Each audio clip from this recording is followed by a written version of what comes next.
everyone so far and the community, and look forward to being here. Mr. President, Presidents.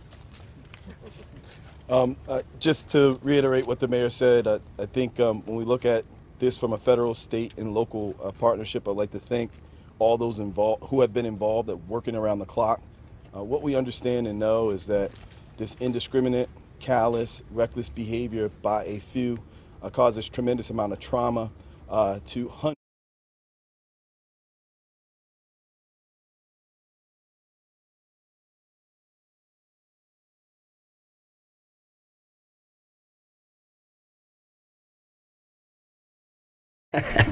It's going down like this, motherfucker.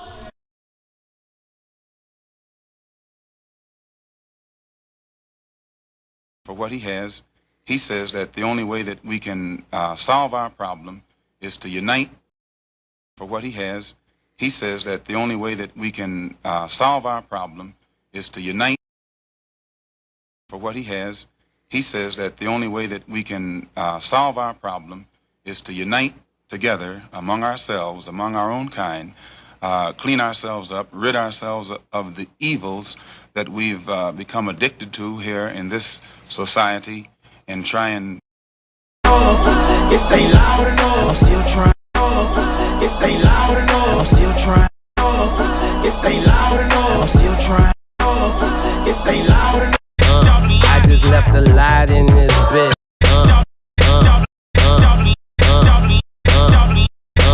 I just left a light in this bitch.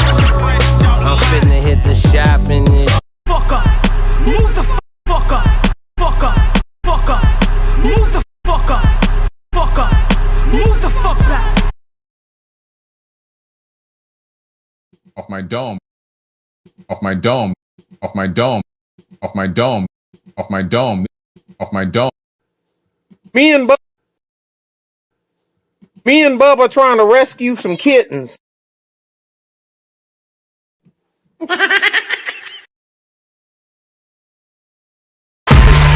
Yes, he destroy black boys. If you destroy him as a boy, he'll never become a man. Yes, he destroy black boys. If you destroy him as a boy, he'll never become a man. Yes, he destroy black boys. If you destroy him as a boy, he'll never become a man. You don't understand.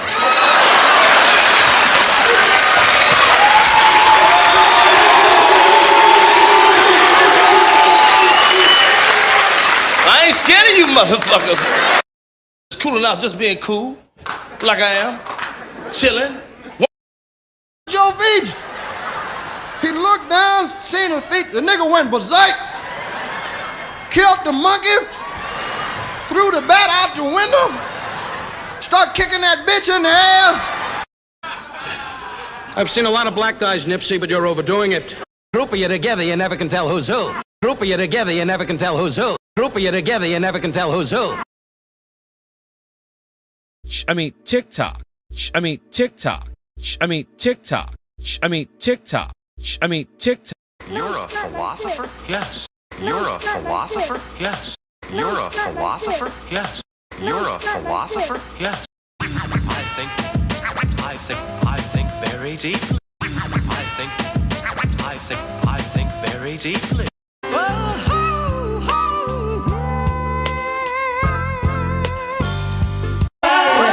Dance with me. Dance with me. Oh, yeah. Damn white boys out there. Most of them is psychopaths and all that. They'll kill your mama's mama and you. Decent white folk that still don't know they're racist. Decent white folk that... What the hell you want here, hunky?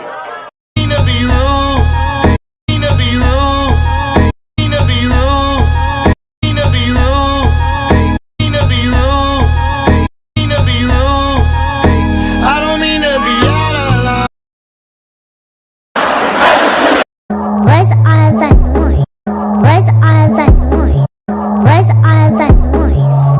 Oh, that's just that. Used to snort cocaine, now I fiend for the check. I think we OD. That's what me and this nigga do. We pick something I think and then we we ran about it. I think we OD. It all breaks down to, what does this mean to me? I think what we does this event mean to me?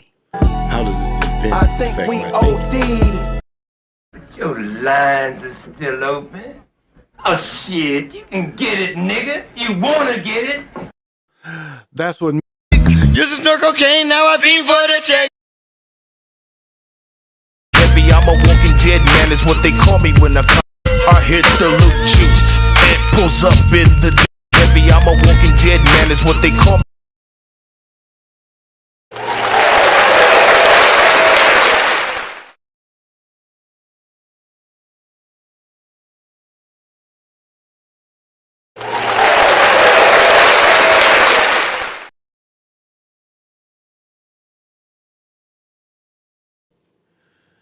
To the east, to the north, to the west, to the south, above, below, and the middle. To the east, to the north, to the west, to the south, above, below, and the center.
Greetings. This is Big Pontiac, and welcome to the Chocolate Mountain Show. I am the holder of the infinite sacred ball game that was created by the Hero Twins, and I am that one and only Galactic Daddy-O, welcoming each and every one of you to my galactic patio that reaches from Minnesota to the universe. And that's my motherfucking cue. Seems like something ain't on. Everything's on. Okay. That's my motherfucking cue. I'm sure if you're here, you know me by now. You know who I am. Hello, hello. Okay. There we go. Gosh, it's way over here. Oh, there we go. All right. And tonight's special beer, we're back to Elliot Ness Amber Lager. So pop them if you got them.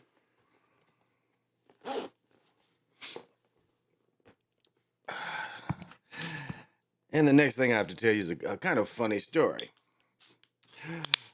But here we go. So pop them if you got them.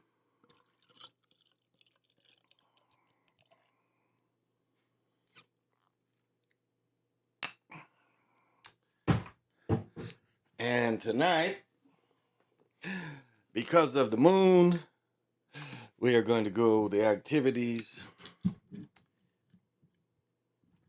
and give thanks so that we can manifest to the best of our ability.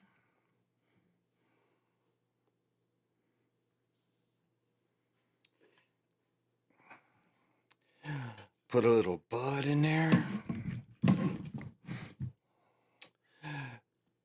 Put a little wax in there. You know, I still got that nasty wax. I still got 4 grams in the fridge. So, where's my little scooper?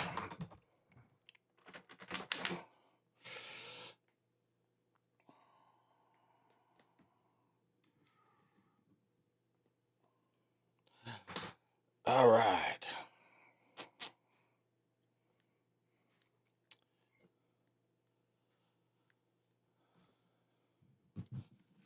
And so tonight on this full moon, you know, definitely smoke them if you want them. This is for manifestation. This is for the full moon. And all that you want to join me, if you want to join me in smoking or trying to clear your sacred space, you know, take the time to do it right now. I'm going to smoke. I'm going to burn some sage. I'm going to burn some Palo Santo. And I'm going to go to the head. So smoke them if you got them. And this is Charles Henderson. You can find him on Facebook. He creates knives. He creates medicine bags. And this is his design.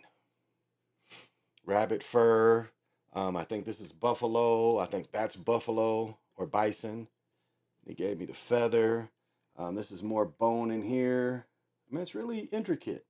And so this is my own Calumet. So smoke them if you want them.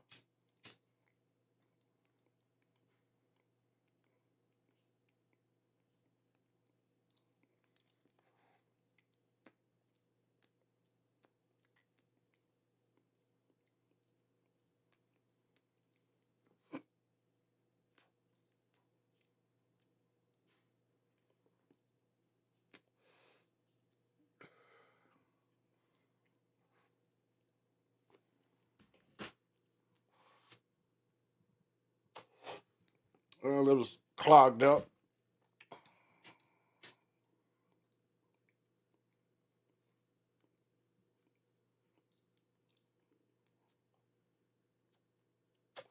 I got a remedy for that.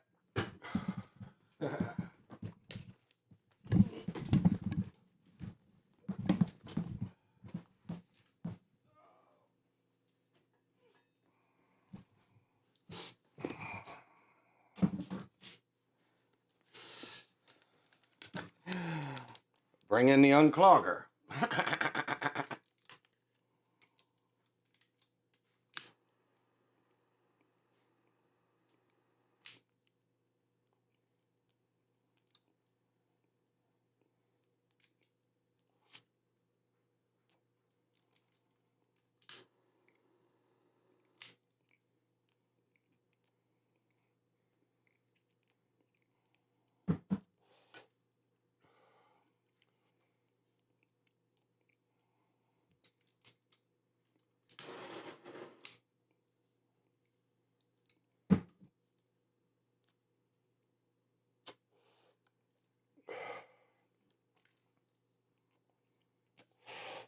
After digging it a little bit, it's a little clogged.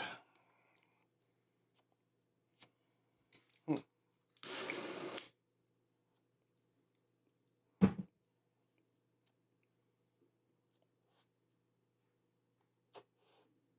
we go. Don't have any knives in here. Oh, here we go. Stick this in here.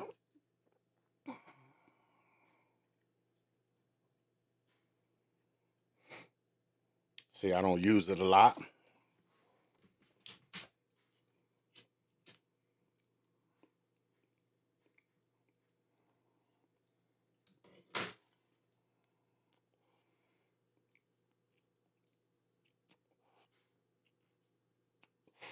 that we give to the ancestors.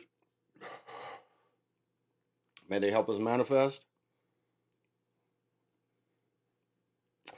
To the people that are alive now that help us manifest.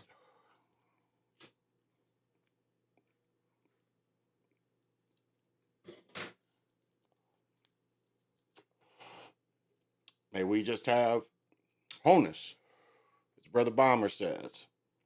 May we have wholeness. May we have wellness.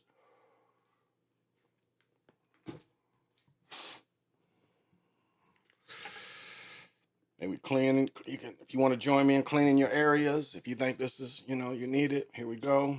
If not, I'll help you with my intention. Clean your areas of all the negative bullshit all the bullshit that's going down.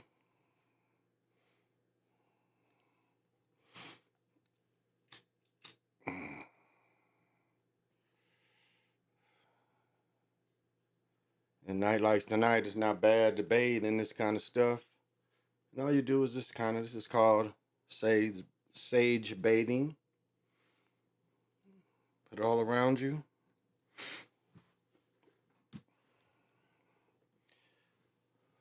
Help clear and manifest your area. Let that burn for a minute. Then give love to the trees through the Palo Mato.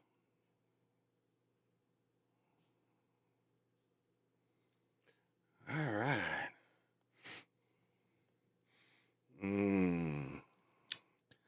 All right. First things first.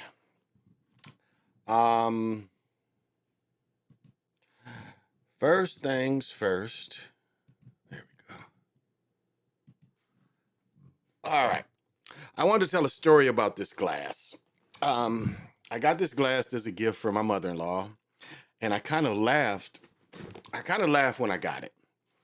I laughed because this shaped glass, restaurants used to sell these kind of glasses or have them. And my mother-in-law or father-in-law, my ex, like my boy's mother, their mother's mother, they had this glass. And as I've said before, almost every Sunday during football season, we'd go over Sunday, wash clothes, and watch football and eat. And this was always, they had a glass like this. Now I'm talking, my son is 27, so this is probably 24 years ago. It's like every time we went over there, I would always get their glass like this, and they had taken it from some bar somewhere. So I really cracked up when I got another one because I hadn't thought about that glass, but it's like every time I went there, like if I bought me a beer or something, I would always get their glass like this. So wanted to highlight that. All right, let me get the first thing out the way is Adidas are trash. Adidas are trash. There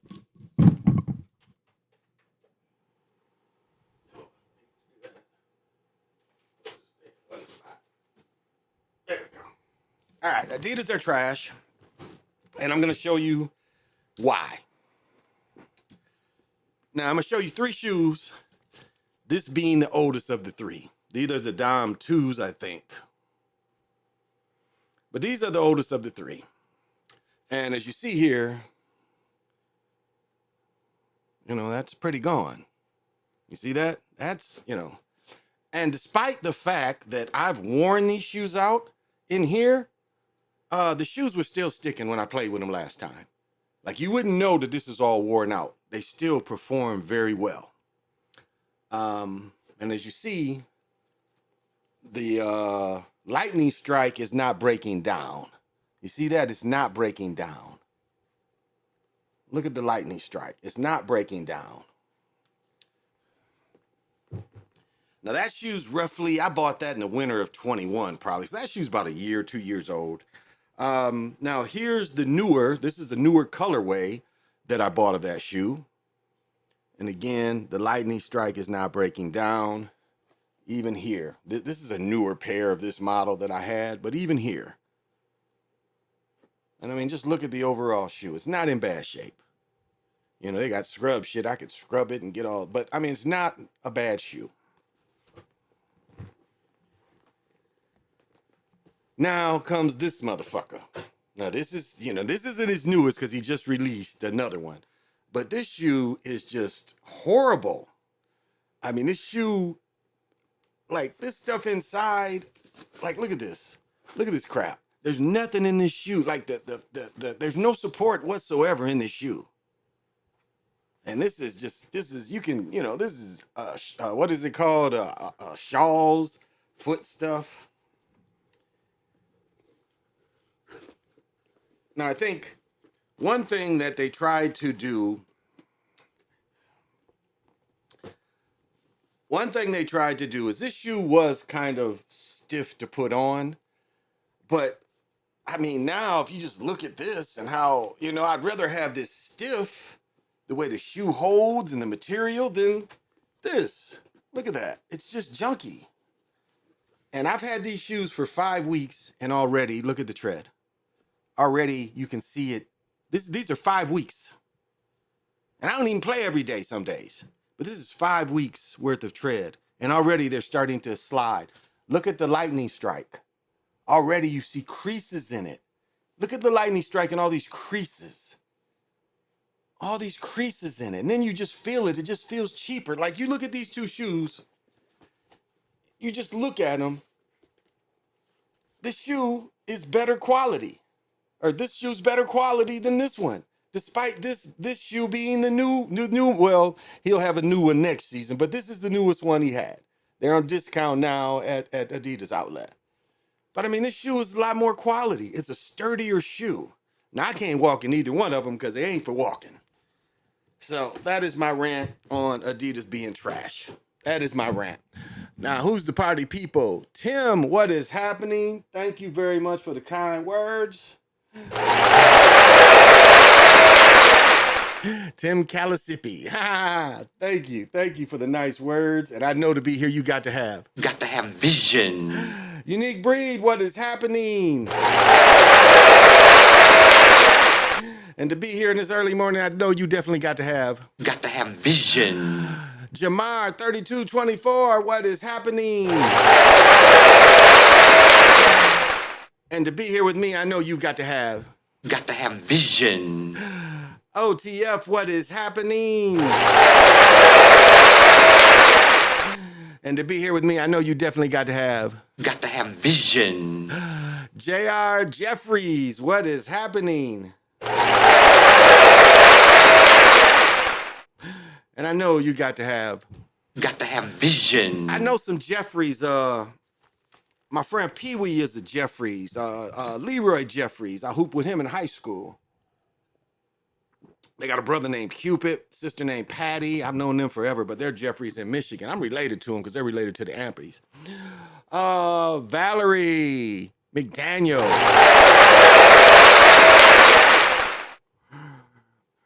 And you got to have vision.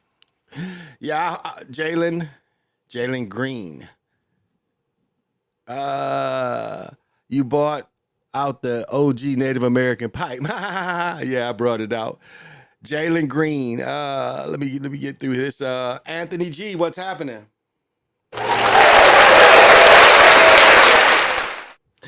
And to be here, I know you got to have vision. Carrie D, thank you for coming. And I know you've got to have vision. To be here this light. No, I did not hear what happened to Jalen Green. What's happening? What did happen to Jalen Green? What did they say? Because it's...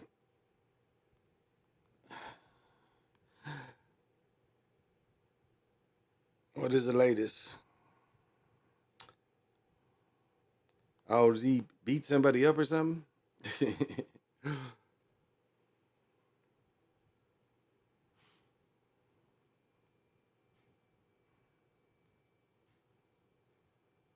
I guess this is on the internet.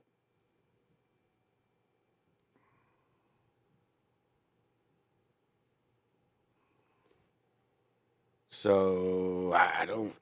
What is this? I don't see really what he does. Okay, we don't need all that. What does he do? I don't know. I just seen pouring champagne on somebody. What else? What else did you see? I don't have him. I can't find him where he did anything.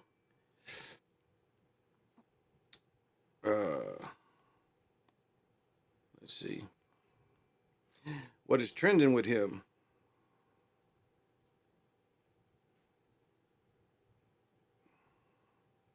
Instagram. Yeah, it doesn't seem like anything is popping out.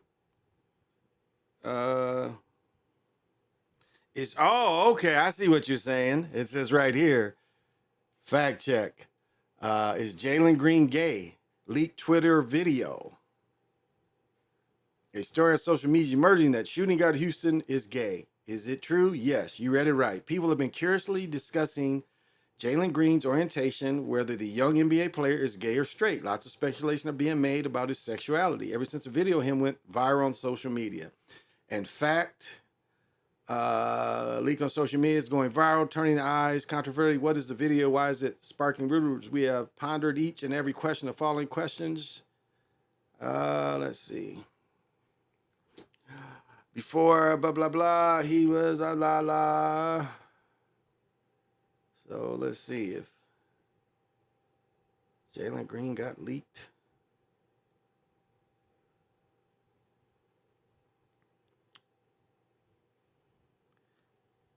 His video is ridiculous. They didn't really show nothing. He didn't really show him do nothing.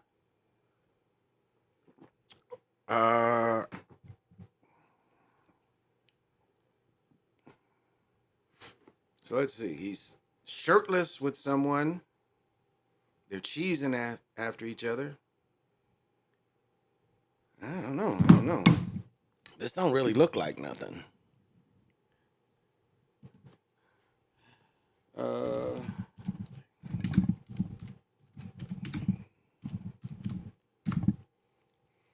Let's see. Says right here. See if we can bring this up. It says, oh no. Oh no, Jalen Green. Oh no, that looks like a size 12 feet up in there. Houston Rockets star Jalen Green outed on final day of Pride Month, and this is the video. He's got a man in the buck with about a size 15 shoe.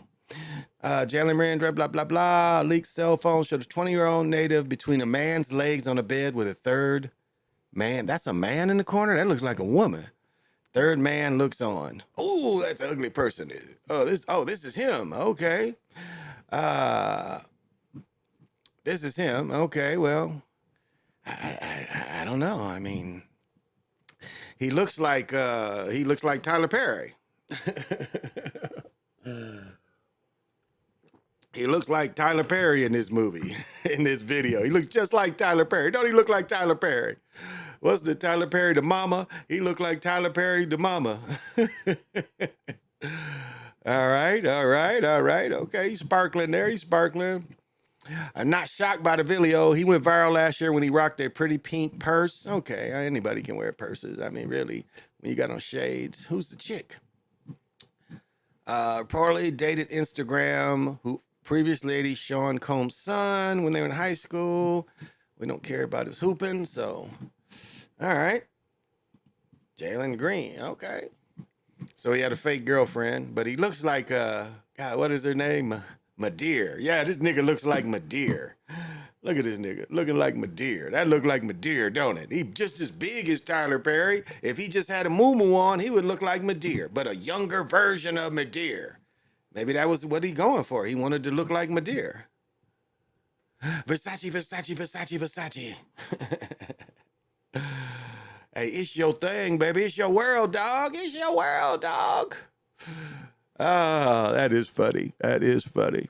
Them people got him. Well, that's part of being, when you're in sports, you're also an actor. I mean, being in sports, it's sports entertainment. So part of the sport is being an actor. And if they seeing that, despite being a millionaire, you wouldn't think he'd bow down, but we see it time and time again. We see people been bowing down despite being millionaires. Then peoples make them do things as I was mentioning with Rock Hudson. You can't see. This is Okay. This is what they don't want. Like I almost did a video on the match last night. What was the name? Anderson. Anderson knocked was it Whitaker out? Because there was a fight last night on HBO, and I forgot to mention it was really a good fight, but both of them was wearing like the Roman Legion kind of thing. Now the ex-champion Mitchell, maybe his name was. I was thinking it was Anderson and Mitchell, but the ex-champion, I think Mitchell. If you really looked at what he had on, it looked more like he was wearing a Mason apron. But Anderson, it looked like, you know, Camacho was the first to wear the Roman Legion kind of thing. And it looks like a dress. Both of them basically look like dresses. But again, the other guy that was the ex-champion, his front looked like a Mason apron. So that showed a little something different. But Anderson, was that his name that won? Anderson won. Anderson, I think that was his name. But anyway, it looked like both of them had dresses on. Because, again, they do not want to show strong men, especially melanated people. They want to show you in the weakened state. But see, it just ain't on us, you know. But see, for their men, they wanted Rock Hudson. They wanted them to be Mr. American Symbol. But they want to emasculate the brothers, make the brothers seem soft. They don't want the Huey Newton look and the Bobby Seals with the guns and we serious. They want the shucking and the jiving. You can buy anything you want as long as it seems feminine. Because again, the money is very regulated. It's a lot more regulated than what you think people think. It's like you go to the NFL drafts and you see everybody iced out. They ain't signed their contracts yet. So do you know how you could be hit with that jury and you ain't even signed? It's the difference when you got that bread. But when they giving you credit so you can use it for the, you know, that's a big ass bill you gonna get. And depending where you draft, it goes on your bonus. So that's what we do. And I forgot, you know, I'm gonna suck on this thing tonight. Acid Blondie from Clint. It's named after Clint Eastwood's character in The Good, the Bad, and the Ugly.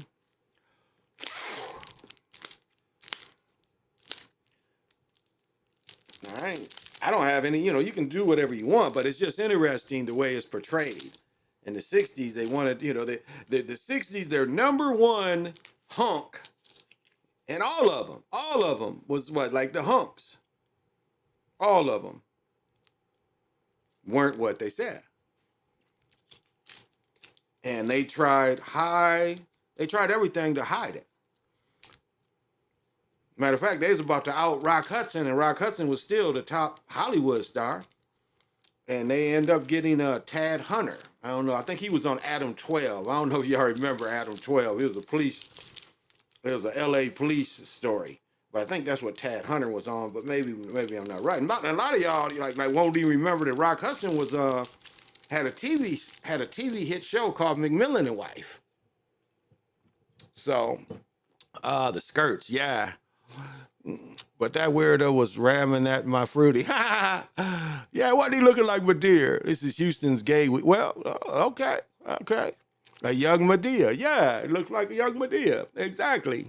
That's what he looked like. And you know, his people need to be telling him that. Is that what you was going for? Was you going for that? Oh, down goes the cigar. I'm looking for love, searching here and there. Oh, and today me and my girl been together for a year. So glory be, the funk is on me. So today, you know, this is my time of year. And tomorrow we're going outdoors. We're going to be at the pool, my brother-in-law's pool, 40 by 20. And it's going to be in the 90s here. I know everywhere it's probably hot, but it's going to be in the 90s here. So I'm going to refresh. We're going to do it tomorrow instead of doing it Friday. Or excuse me, instead of doing it Tuesday.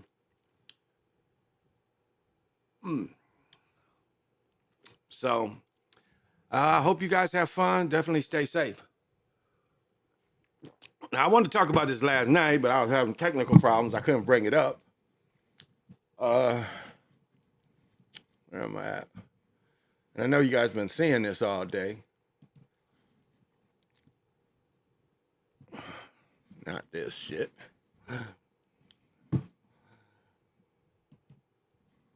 And you know let's see. I want to do my area first. Here we go.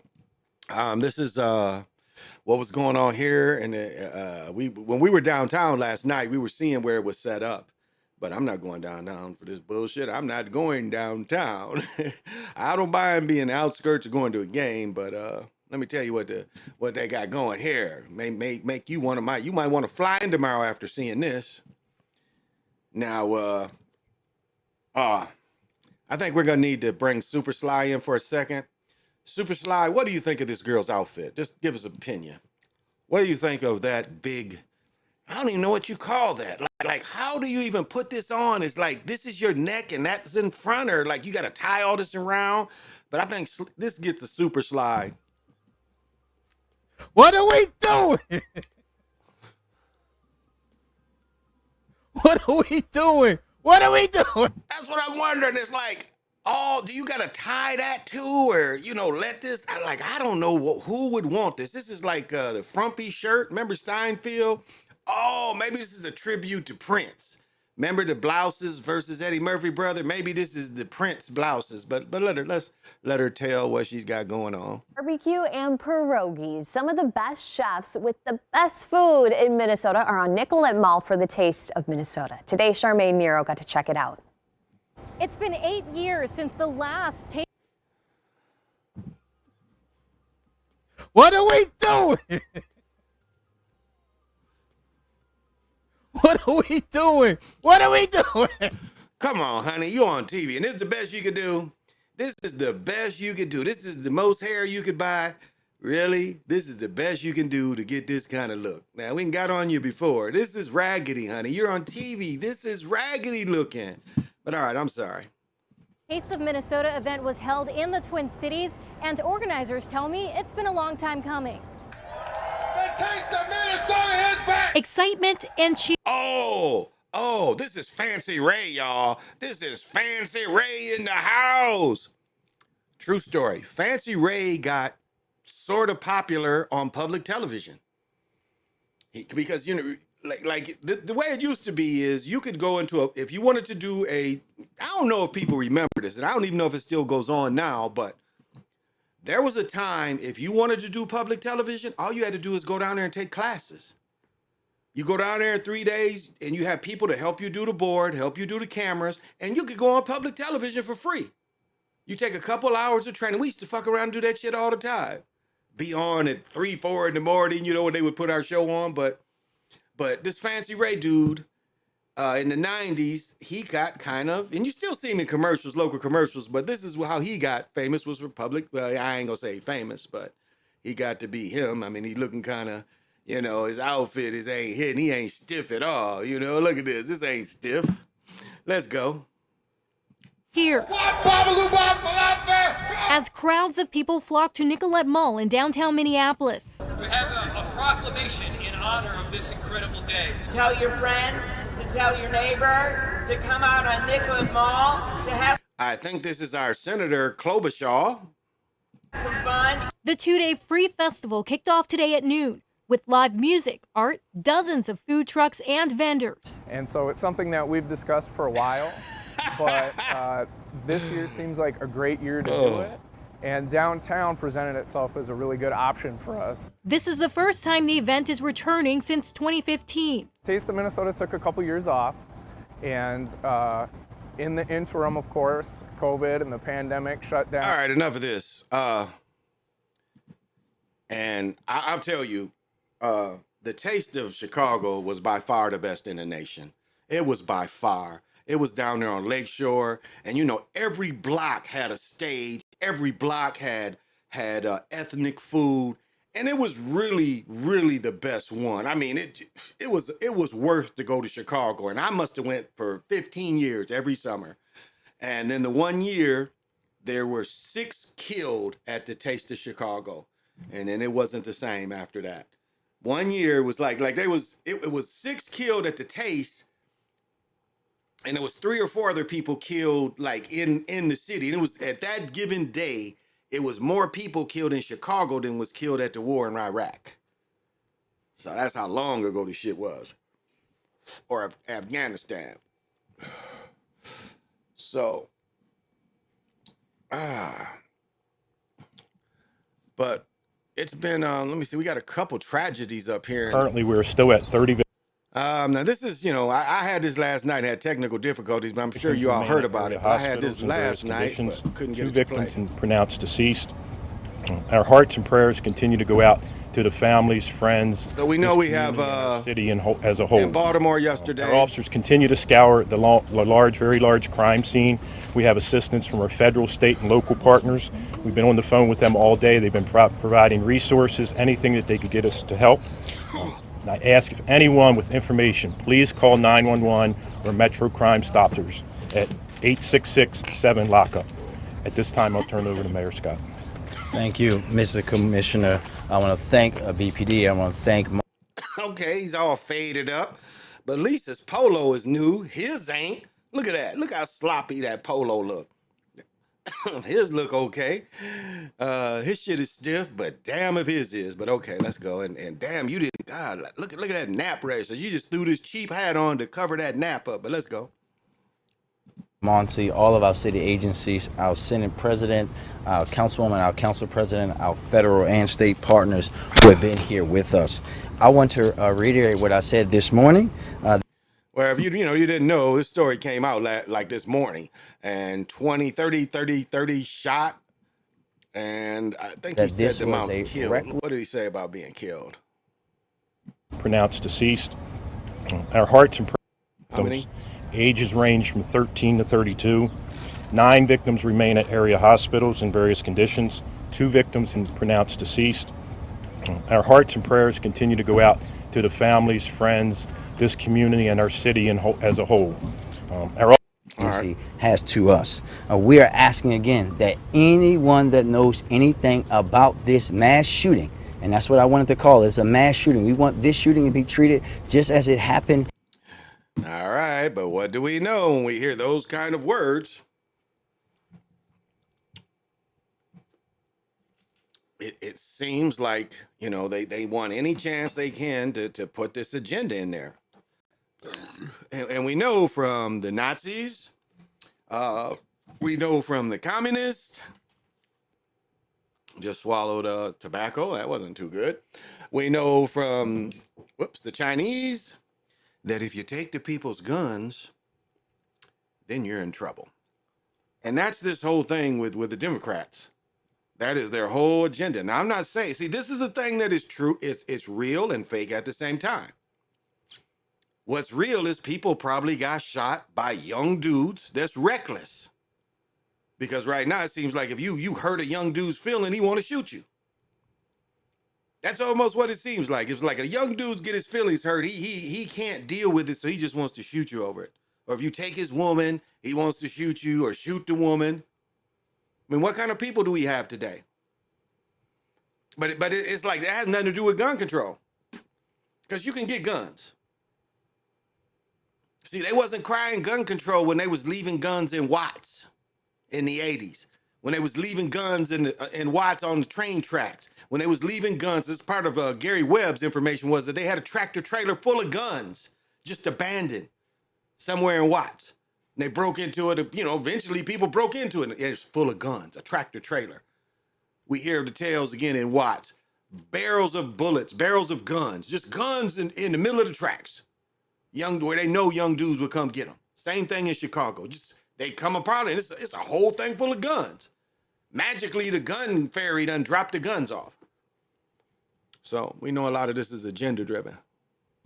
In rural America, we want everyone to come forward and say, treat this if it was your daughter, your son, your brother, your cousin that was out here shot at this event. We must come together as Baltimore and wrap our arms around this Brooklyn community and each other. But again, as I said earlier, we have to be better for ourselves.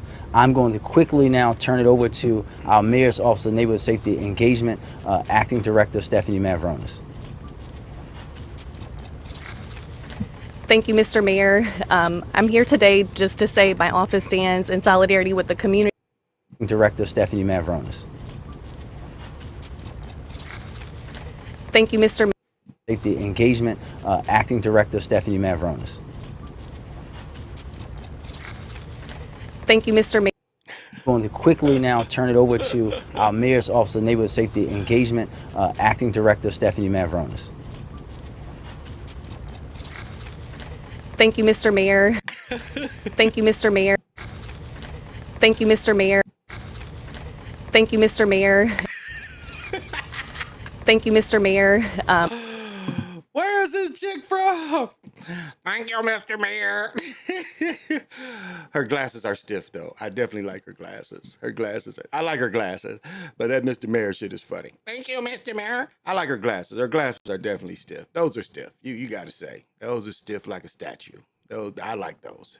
Tortoiseshell, they call them. Let's see what she got to say. Thank you, Mr. Mayor. I'm here today just to say my office stands in solidarity with the community in the aftermath of this horrific event. My agency. Okay, so how did they get a Valley girl to be in Baltimore and got something to do with community policing responsibility? How did she get this? She's obviously a Valley girl. How did she get the job in Baltimore? It's like, hey, there's a lot of niggas here, and you can come on over. Mr. Mayor. As of 12 p.m. today, has stood up a coordinated neighborhood stabilization response. In this community, we will be having a presence focused on healing resources, coordinating city agency and community. All right, y'all know. It's probably, y'all know. Y'all done heard about this story. But when we see this, we can't, we can't let it get it. Oh, I want to see what she got to say. They gonna let her talk? I want to see if they let this sister talk, because her sister hair is messed up. No, I'd rather hear this. This happened here. Yeah, I want to hear this. This happened here. Damn. Teddy Jam for me. All right. All right, here we go. This happened here. Let's hear it.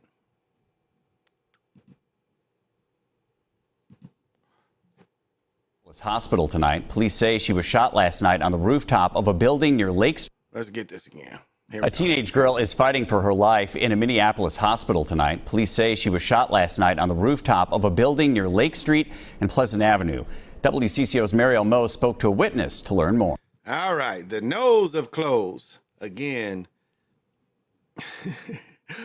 when you get a tailored suit, they sew this for you. When you get a suit from the thing, they take it up generally in here. They take it up in here. All right, in here. So you can see in here, this is not tailored for him. He did not. This is a Macy's suit. I hate to keep getting them, but this is a Macy's suit. But I like this. I like that. The tie's nice. But as you see, it's too much room in here. You see here where the collar bit is and where this breaks, it should really break like right here. It should break like right in there. And I don't even wear suits because I ain't got to dress like a Mason anymore, but I got an eye for style. And if this really fit him well, it would be tight here as it is here. And then you see this looseness. But okay, let's hear his message. I'm fucking around. More. We hear the woman screaming upstairs. Then we try to help her. Witnesses tell us this shooting happened at the top floor of this building. Wait a minute, we can't let that go by. What did he say? Where did they get him from? Okay. Try to help her. Witnesses tell us this shooting. Witnesses try to help her. Witnesses help her.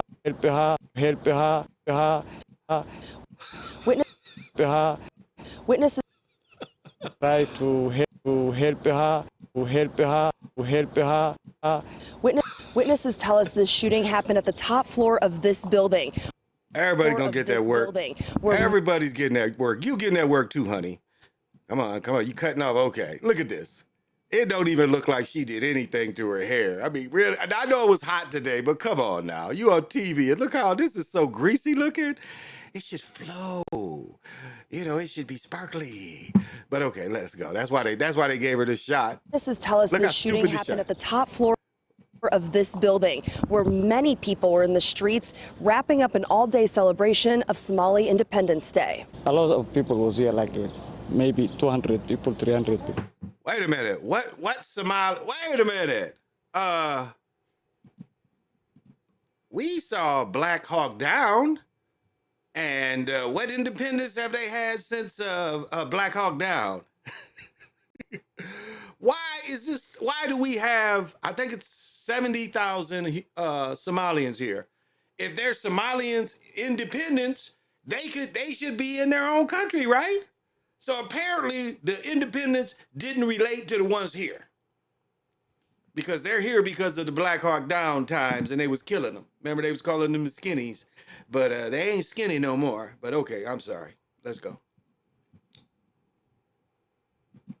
Celaban Ali came out to Lake Street and Pleasant Avenue on Saturday to enjoy the street festival. This love that I'm feeling. But the joyous event was... Wait a minute. Somalians want to hear reggae? Is that really what they telling us? Somalians want to hear reggae. They play reggae in Somalia? Street festival. They play, this is a reggae band. Why is it reggae? Why are they playing reggae at a Somalian function? What are we doing? What are we doing? And look at my man on the car. I mean, that looks all fake. And you know, it's hot as hell. He done put the Jamaican hat over the baseball hat. It was 90 today, y'all. He puts the Jamaican hat over the baseball hat. I didn't know Somalians was reggae was their favorite, but okay. This love that I'm feeling. But the joyous event was interrupted with screams coming from the top floor of this building connected to the Carmel Mall. There were screams. Damn, tell me more. Around 10:30 at night. God damn. Help, call ambulance, and another one was crying. Minneapolis police tell... What was they saying? One was crying. Minneapolis. And another one. Help, call ambulance, and another one was crying. Who? Minneapolis Called the police blues. What? Another one was crying. Minneapolis... What did he say? Call what? And another one was... What did he say? Night. What was she saying?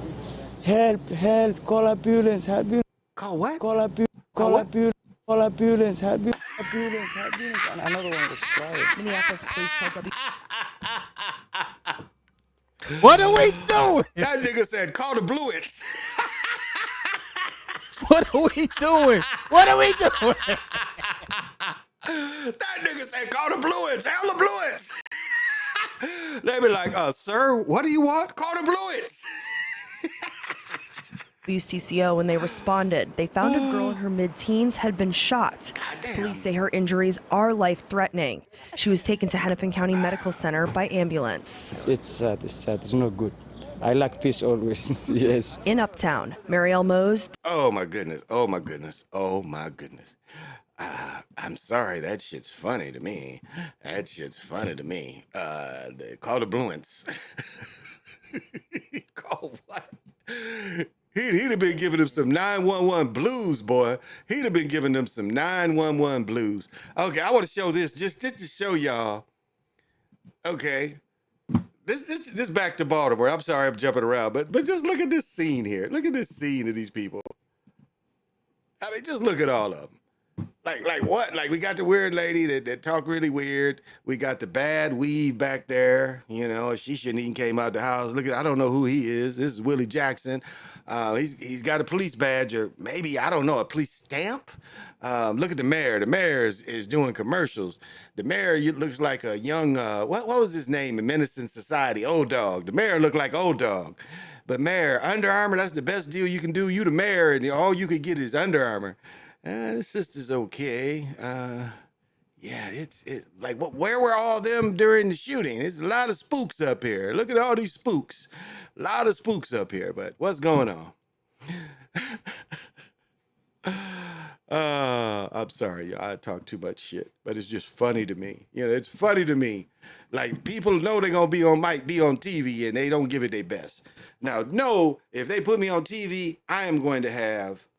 Do y'all remember the movie? What was it? Jim Carrey and his man, Dumb and Dumber. I would have the baby blue suit on with the top hat, and they'd be interviewing me, and I would be saying, well, what happened is somebody was yelling and said they want the bluants to help them. The what? The bluants. That's what this nigga said. He said he wanted the bluants. I would be, you know, straight up powder blue, you know, powder. But anyway, that's me. That's me. That's how I would be if I was on TV, you know. But that ain't everybody.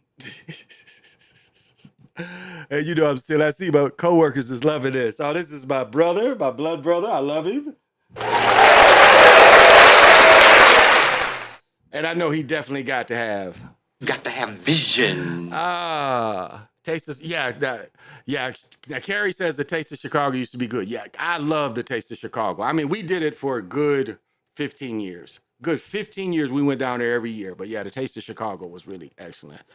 Yeah, Chirac, that shit is regular. Baltimore is shambles. They'll never be able to fix the things. And this is what's sad about Baltimore.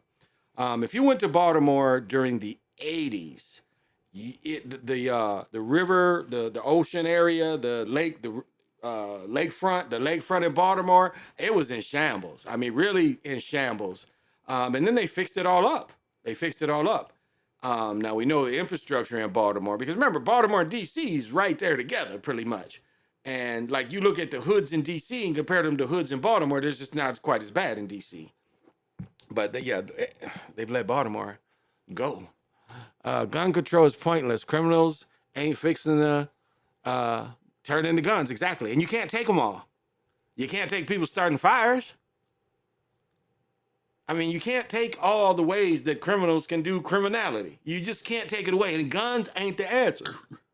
Guns is 1984. You know, Brother Nick showed a community page, and he showed 1984. And a lot of what's going on, they want to do. They want to be the only ones to have guns.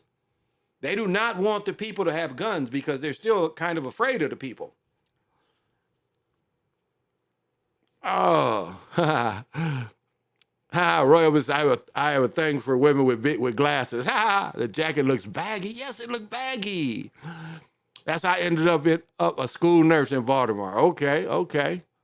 They had us playing ragged. The Inner Harbor. There we go. The Inner Harbor. That's right. Yeah, they cleared it up, the Inner Harbor, but the crime was still off the charts. Yeah. That's a good point. Because if what happened is like people from Baltimore was coming to buy crack in DC, and it's like the cats in Baltimore is like, we got to cut that out. So, and Baltimore, you know, people forget, you know, you got Baltimore, you got Philadelphia, you know, New York, all that is not very far from each other. And so when you have open docks, it ain't hard to get drugs. But yes, the crime still, I'll say this, in the 80s, I'm trying to think where that chick lived. Now, she lived in the Virginia side. She didn't live in Baltimore. I was about to say I used to date a chick. Because I would go to D.C. Like, my mother lived in D.C. for a long time. She actually lived in Silver Springs, Maryland. And I would, I'd spend, like, you know, when school was, you know, I was in school, when school was out, I would spend the time in D.C. Instead of going, like, Christmas, I would go to Michigan, but if it was like little short breaks where like we were only out a week or so, or some days, I would go to D.C. and spend the time in D.C., you know, and meet somebody. I used to be handsome back in the day and meet somebody and be in a whole nother state. But yeah, we like Rock Creek Park. My mother lived near Rock Creek Park. My brother will remember that. My mother lived in Rock Creek Park. And, you know, we'd go up to Rock Creek Park, get high, watch concerts, doing it in the dark, doing it at the park. Oh, yeah, Rock Creek Park. Oh, yeah, after dark. And they had the speakers in the trees and shit. And this is a big, giant-ass park. And they would have concerts. And, you know, that go-go hits. Doom, doom, doom, doom, doom. I love the go-go. Oh, there's my main man in $1 million grand. And the one man on here, I know he definitely controls his... My bitches. You saying you can't control your bitches? What? I know he can control his bitches? Because he has. Got to have vision. Glad to see you. Glad to see you. I like DC though. I like DC. Parts of Virginia. I did. I had almost considered moving up in that area. I kind of like that area. Faculty that I worked in was across the street from the harbor administration, encouraged us not to drive our own cars. Damn. And I guess when I was talking about traffic, I forgot to mention that Beltway traffic. I've had a few friends killed on the Beltway. Carla got killed at 20. Carla was not a senior. Carla was my first wife's roommate. She was from Maryland. She was from Baltimore. She got killed on the Beltway at 20 or 21. Trying to think of the other person I knew. I knew a couple people though. That'll come to me maybe. But I remember Carla was the one. It was like Carla got killed on the Beltway and then somebody else got killed on the Beltway right after she got killed.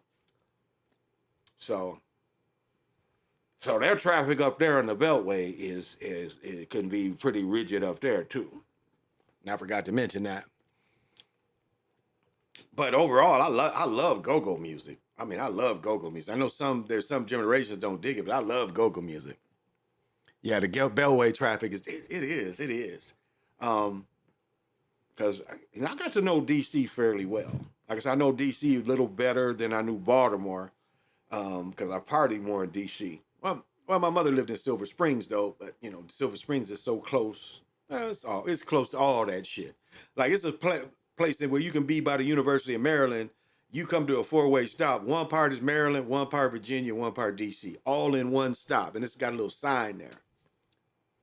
Because I've hooped up at I visited one of my teammates in DC, and he took me up to the University of Maryland. We played ball. So I used to hang out on the East Coast, Pittsburgh.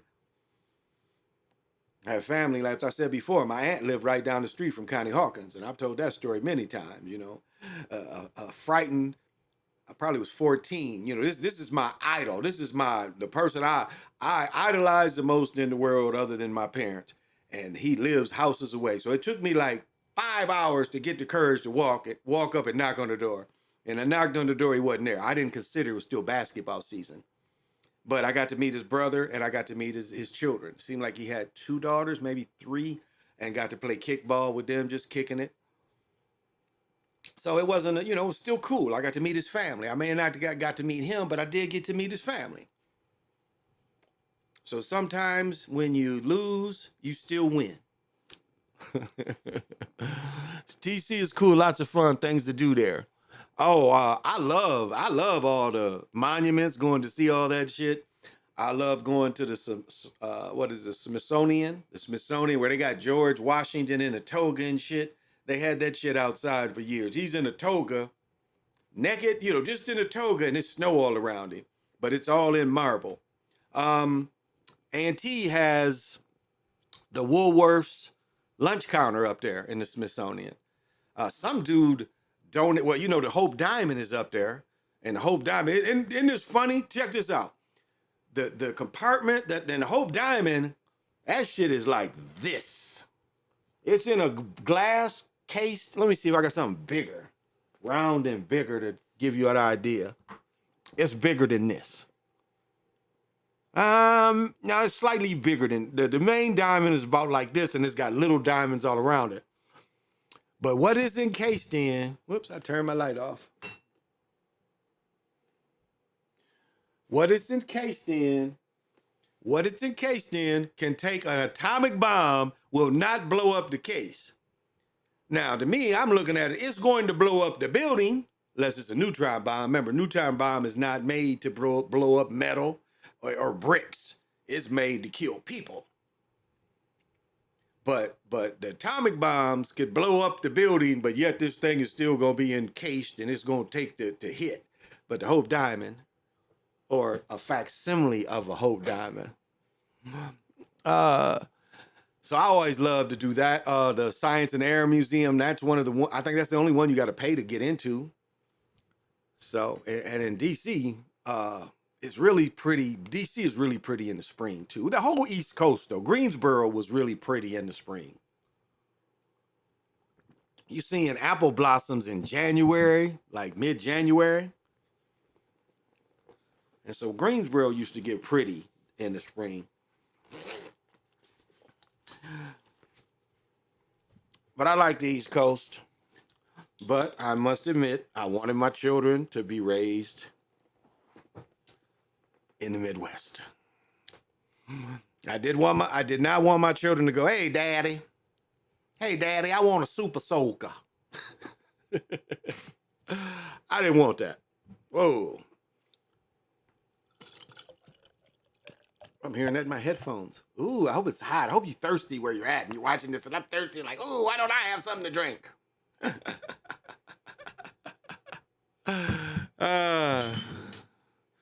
But yeah, but that's just me. That's just me. It's like my uncle was asking me some shit about what to do here, and niggas telling me shit that's here. I'm like, man, I don't know nothing about that. I didn't know where the big cherry is. It's called the Sculpture Garden. Now they got a big damn chicken or some shit in there. But I guess if you come here and you're into that kind of shit, that we have a museum. I've never been to the museum. I've been to the Sculpture Garden because there's a football field next that I used to do little boy football games. And maybe one of the boys played over there too, but I've reffed several games over there. But if you guys come here and want to do that shit, that's up to you. I would rather go out to the mall and buy shit. That's to me. You come here, go to the mall and buy you some shit. Take you a weekend, go to the Mall America and spend a day. And they used to say you couldn't see everything in a day. I say that's probably true. If you're a shopaholic and you want to get your ultimate shopping experience. But I'd say this is like, don't even just stop. It's so many malls here. It's like there's no tax on clothes. So people literally take buses here to shop here, like school, like Black Friday. I met okay, so on the weekend, so every day is 30 to some thousand people be there during the day. Some towns ain't got 30,000, but every day it averages 30,000 people. During the weekend, it rises up to 100,000. But like an event like Black Friday, it'd be like 250 to 300,000 people in there. Like my brother knows. I told him, my brother, I told him, I said, if you go out there on Saturday, you better go early. And he ain't go out there early, he end up sitting. And he'll tell you, he'll tell you, he's sat in that traffic because it's like, it is, well, that was probably before people could park at a Kia. Yeah, because you can park now in front of the hotel. And so that gives it, so it's not as, it's like if you can't park in the ramps, you could park in front of Kia. That's the easiest way to park. But they didn't have that. I remember when my brother got caught in traffic, you couldn't park there then. So it like you'd be stuck on the highway. You know, you literally you get what is it called? Herman Killebrew Trail is on the other side, but if you go just straight 494, I take exit 26, but you would be taking exit 24. I think it's I can't even think of the name of that street, but it'd be like exit 24, and that takes you right into the mall. But if you know, when it's busy on the weekends, you be stuck in the lines. You know, so the weekends you got to go early. But other than that, oh, it was a couple other things that did come on today, other than me just philosophizing. You know, we need to laugh at the world because the world is funny.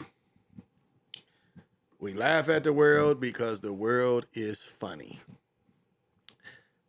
And it's funny and it's tragic. And as I've said, there's a saying called there's a book called When All the Laughter Dies in Sorrow. Oh yeah, they did have a story I wanted to share. Which one is it? Not that. Oh, right here. I don't know if y'all heard about this one. This one, oh, this is the movie I want to see. Oh, it's not coming out till November. Oh, okay. It's the dude, the Formula One driver. Okay, here we go. I don't know if y'all heard about this. This is some crazy shit here.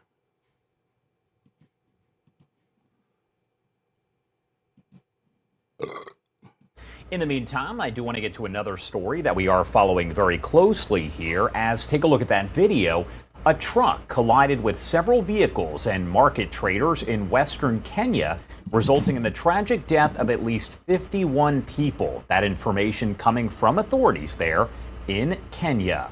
Dozens more injured and hospitalized in the crash, which took place Friday evening in an area notorious for vehicle crashes near the Rift Valley town. Okay.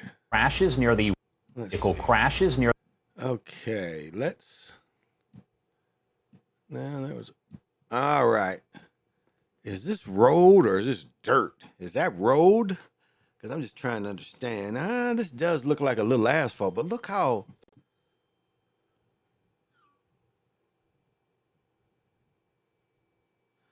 God damn. I'm not laughing at this, so I'm gonna laugh at my daughter's mother. She sends me a text. She says, "Your child is a stick in the mud. She is upset that I've had 3 cocktails." I'm like, she's upset seeing me all the time because I have more than 3 cocktails and I'm getting butted up. But anyway, okay, back to the story. I'm sorry, but that's just funny. All right, this is asphalt, but look how bad this road is, and looks like, God damn, this is looking like a 1-lane road, but it's probably 2 lanes. But damn, this truck goes, this truck, wow, this doesn't even look like a 2-lane road. So now he said it was notorious for hitting. Dozens more injured and hospitalized in the crash, which took place Friday evening in an area notorious for vehicle crashes near the Rift Valley town, about 125 miles northwest of the capital of Nairobi. Officers at the scene counted 51. Now, remember, if you ever go to Africa and you see Tarzan or Cheetah and you ask them where Jane is, they will tell you that Jane is hoeing in Nairobi. So, if you're looking for some Jane pussy, she's in Nairobi. I'm sorry. Coochie, I'm sorry. But let's go. Bodies, they say, but more people were believed to be trapped inside of that wreckage. That is according to the Rift Valley police commander. Now, the Kenya Red Cross Society said today that 32 people were injured and taken to hospitals and has asked for people to donate blood to support those who were injured. The accident happened after a trailer reportedly lost control, slammed into 6 other vehicles, and ran over a pedestrian. That is according to the Red Cross. Emergency response.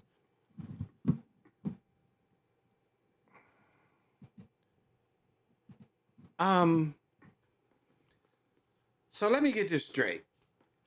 I'm on the highway. I'm like walking on the highway and shit. Probably pimping, I'm gonna get some air, getting a little air as I'm walking. And I see a tractor trailer, and the tractor trailer in front of me runs into these cars, and I can't get out the way. That is one unlucky motherfucker. That is like the unluckiest person in the history of luck. Like how, first of all, you didn't hear the brakes screeching and shit. You was like looking at your phone or something, and how do you get run over by a tractor trailer in Nairobi? Okay, that's an unlucky motherfucker. But all right, let's go. Responders were interrupted by heavy rainfall and people were still trapped in that wreckage. Now, oh my goodness. So okay, that makes a little more sense. It was probably slightly raining and they got out of control, but damn. So you know what they say, when it rains, it pours. So damn, Nairobi. Now, the Kenyan Cabinet Secretary for Interior and National Administration called for increased enforcement. I know I'm talking shit, but these cars are mangled. That tractor trailer, oh wow. So trying to understand as the accident, because I do have some accident investigation training. I have certificates for accident investigation. I've taken 1 and 2. I think 3 I could have worked for an insurance company. But wow, look at the force. Look at the force that mangled this car. I mean, this is like how, like when he lost control, how fast was he going? Was it raining? How fast can they go? But like, how fast did he have to be going? So this appears to be, that small road appears to be a two-way, but I don't know. It didn't even seem like it was enough. But damn, this is some. I mean, look at this. This is the undercarriage. Look at the rest of the car is literally destroyed and mangled. Look at how these cars are. Like, these looks like these cars been hit with bombs or RPGs. This does not look like a car accident. This looks like these cars been blowed up. But all right, let them go. Let's show a little more. Enforcement of traffic rules in the wake of that disaster. We also heard from some transportation officials providing a brief statement, only about 30 seconds long, but I do want to play that for you. We are going to combine forces to make sure that all the data relating to this vehicle, forces to make sure that all the data, relating to this vehicle. This dude be doing commercials. He be doing commercials. Like, who is all these dudes? Is this his army? What is these? You know, there's no Europeans, so right on. But look at this. Look at this. All these brothers. Like, what are they? What do you need all them for? Is this your bodyguards? Is this your entourage? Let's go. Vehicle is going to be analyzed. Remember that this is a transit vehicle. It is assumed that it was going to Rwanda, and so the facts about this vehicle will not. What? It is assumed that it was going to wander. What? What does that mean? It was assumed. What is he? What? What does that mean? This double talk. This is a transit. Okay, it was a bus. Transit, but transit can also mean a tractor trailer. So not necessarily a bus. It is assumed that it was going to Rwanda, and it was assumed. So the. I guess what wonder? What the fuck does that mean? Facts about this vehicle. Okay, I like he said fuck it, no, but okay. Will not only end with the data we collected on our roads, but also we will need support of the neighboring country to give us more information about the status of this vehicle. So obviously a lot left to figure out and an investigation underway. But again, this happening in Western Kenya, and we now know that at least 51 people are dead, and the Red Cross reporting that 32 others have been injured. That is a crappy dam. If there was ever a crappy dam, that is a crappy dam. That is like, wow. Oh my goodness. I mean, you got to be super, super bad luck for something to happen to you like that, to get hit by a car, by a truck that done crashed over a bunch of other ones.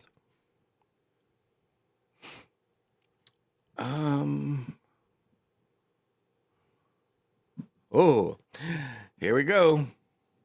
At 2 minutes. Not at that. But Florida has just added something. A lot of people, a lot of other states is going to add. Because if we let them take it all away, again, we are going to become victims. Oh. All right. I'm sure y'all heard about this.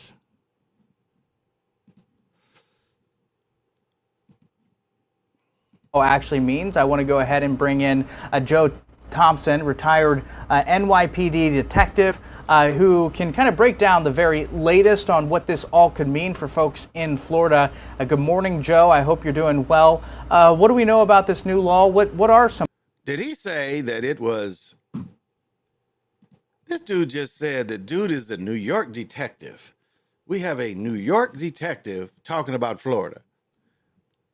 I like the New York detective. Oh, this is stiff. Look at this. Oh, that dude. Oh, I think. Oh, he does not. He doesn't have an undershirt on.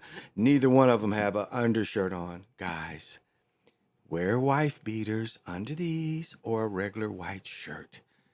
That's the law of coolness.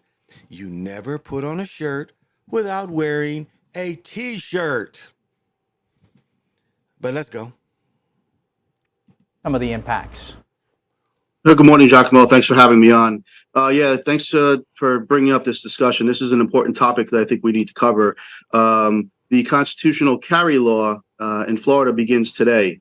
There's a lot of misconceptions about this carry law, but I think we need to kind of hit on today to kind of have the audience understand what exactly this is, because I hear the word open carry quite a bit when it comes to this law, and I want to state that this is not an open carry law. This is not a bill that's going to allow somebody to strap a .357 Magnum in a holster on their hip and go walk around Publix. That is not what this law is.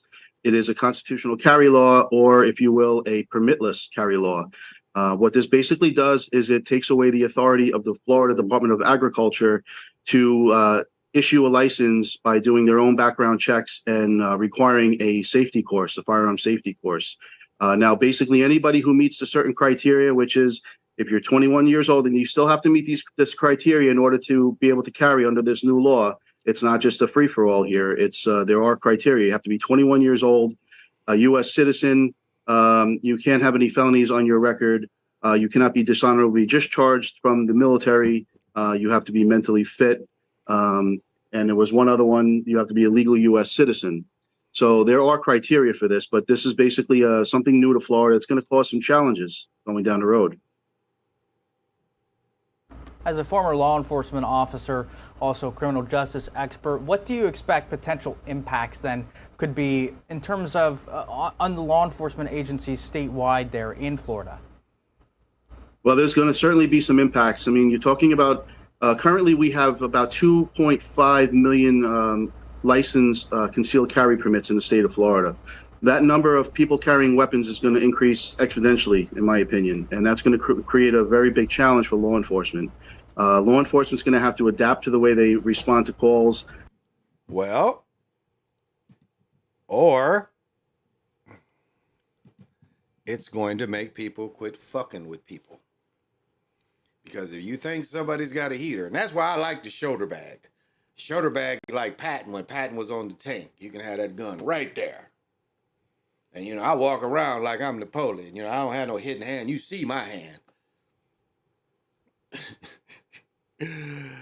My hand is easy to go in the little bag, and the little bag is the bag of the boom. And that's, people understand that language. And that's why, you know, you don't want to look like a victim. But okay, let's hear more propaganda.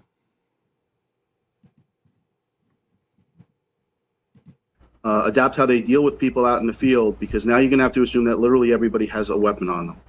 It's going to certainly create some havoc here, and it's going to take some adapting to and respond to calls, adapt how they deal with, to adapt to the way they respond, and that's going to create a very licensed concealed carry permits in the state of Florida.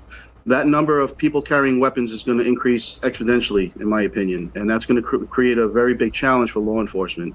Law enforcement's going to have to adapt to the way they respond to calls, adapt how they deal with people out in the field, because now you're going to have to assume that literally everybody has a weapon on them. He has a weapon on them. He has a weapon on them. He has a weapon on them. He has a weapon on them. Literally everybody has a weapon. Literally everybody has a weapon on them. Literally everybody has a weapon on. Literally everybody has a weapon on them. It's going to certainly create. And that is how you even the score of not being fucked with. Because again, if you do not look like a victim, you don't become a victim. As I was saying last night, I was talking about seeing an old lady, and again, the area I live in is no problem, but that's a victim. I mean, she can barely make it to her car, so it'd be easy to knock her over and take her whatever. But I like that I live in an area where a person doesn't have to worry about that. But yet these are what victims are. It's people, you know, people struggling just to get in and out of the store. And there are predators that prey on that. And I'm glad where I live that their old ladies can go to the store and not be bothered. But even an old lady, you know, can say, hey, boo, this has some flame to it. some havoc here, and it's going to take some adapting to. And I do fear the lack of that firearm safety course is going to be a big problem here.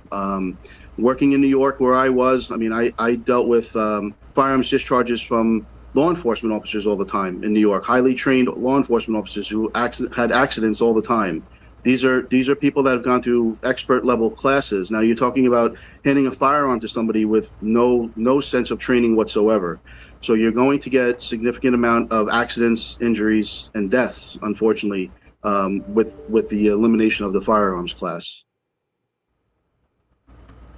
And do you think that there is any possibility then that there will be changes to the way that the reciprocal licenses take effect in terms of other states, right? Florida is one that, my understanding is accepted by, more than any other states, other training programs in terms of the CCW, right? If you have the Florida CCW, then typically you can pretty much, bring a firearm, carry concealed in most states. I think it's except some 30 states from Florida. And so then the impact then on Florida's potential CCW actual carriers, because that program remains in effect as well, correct? Yes, it does. And right now, I believe there's 27 states that actually have the concealed carry license also. I'm not really sure how the other states are going to pivot after this. I don't believe, I can't predict what's going to happen with the states that are remaining. There are some states that you will never get something like this passed in their legislation. So I guess we'll have to monitor it and see where it goes. But it's going to be a challenge. It certainly is, with people that are going to be basically walking around, going to a gun show, buying a firearm, and then, 3 days later, after you still have to wait for the waiting period. And I do want to make that clear, because I've heard this misconception as well. A lot of people are saying, well, there's no more background check and people are just going to hand guns to people. Well, that's not in this law either. Basically, when you go to buy a firearm, they will do a NICS check, which is a national instant criminal background check on you. And then Wait a minute. Wasn't he an expert? Wasn't he an expert? He's supposed to be an expert, and he doesn't even know what the background check is called. But yet he's an expert on the shit. Okay, let's go.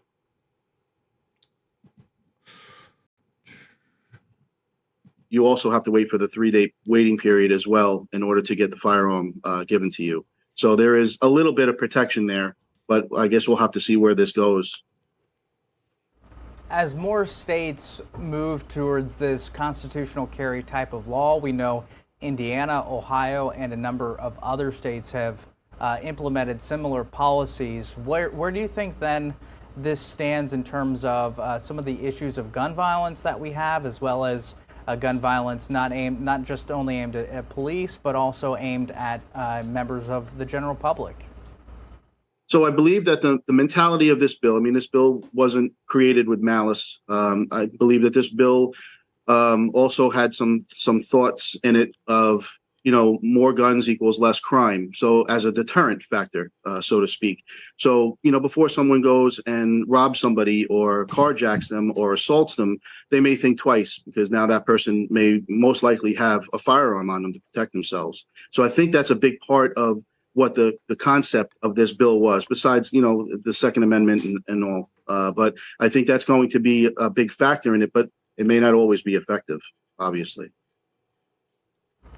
All right, Joe Thompson, former NYPD detective, joining the show today. Anything I haven't asked you, Joe, about this? All right, enough of motherfucking Joe. Joe didn't even know his damn job. You bring an expert on, the expert don't even know what the background check is. He had to check some shit.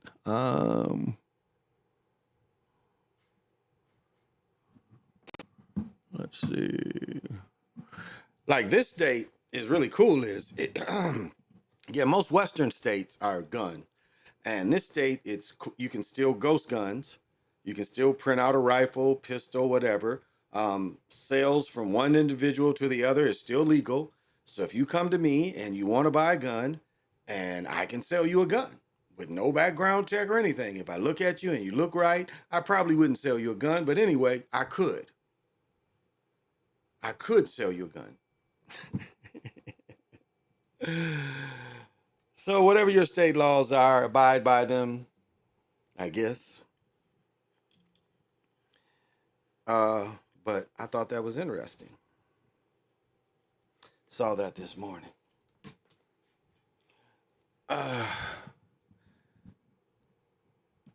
But like, I think this state is a state that we, you have I think a permit in this state, you'll have a permit in all the other states too. So, now who has this really affected? I wonder.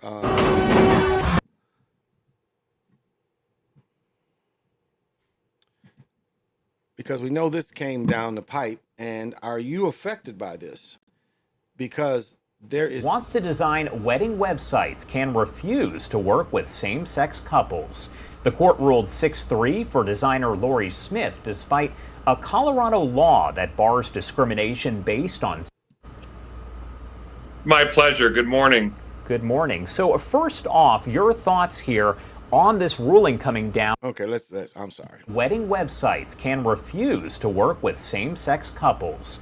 The court ruled 6-3 for designer Lori Smith, despite a Colorado law that bars discrimination based on sexual orientation, race, gender, and other characteristics. Smith had argued that the law violates her free speech rights. I do want to bring in Dan Ehrman, a professor over at Northeastern School of Law and School of Public Policy, to talk a little bit more about that case. Thank you so much for taking the time to be here. My pleasure. Good morning. Good morning. So first off, your thoughts here on this ruling coming down and what it really means. So it is pretty unsurprising. As you mentioned in your lead-in, it's a 6-3 ruling. We have a 6-3 supermajority on the court, and they have been pretty dead set at offering religious or speech exemptions from law. So even though this was a speech case, they sort of framed it as conscience or freedom of association. And I think you're going to see future challenges to these anti-discrimination laws where people say, you can't force me to do this. So this was a big victory. And in some ways, you could say that it is pushing back at some of the Supreme Court's earlier pro-LGBT rulings, like Obergefell back in 2015 for same Supreme Court marriage. But Josh, what about was probably going to happen, and so I think in a way he can run against the court. So maybe he's not that upset with the ruling in that regard. But for students, not to trivialize, they're not going to have to pay immediately when they what was called the HEROES Act, which was pausing payment on student loans during emergencies. And most people, myself included, said, I don't think that this student loan forgiveness is going to stand. And here we are. It's been struck down. What will be the overall impact of this ruling here? Now, it's not quite true that it was totally struck down, because let me get this right. So not only, so there is some instances where this is what you can still get. And so look in your own circumstance. Let me try to remember how it was told to me. So you're going to get credit still. You're going to get, so you'll get credit. So some of your loans, you're going to get credit for years that you actually didn't pay. That's something that's still on there. You're going to get, so some of your loans, you're going to get credit even though you didn't pay. And they can't take that away. That's already in effect. People are already seeing that. So look to see if you can still do that. Yeah, so that some people can get credited for years taken off is basically what's still on the books. Or you still have the opportunity if they didn't close that. So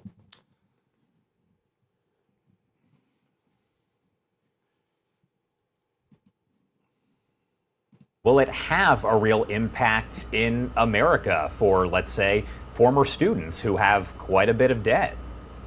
So I think the impact will be huge, and like everything else, we'll get a better sense of it over time. So first, the Biden administration was ready for this, Josh.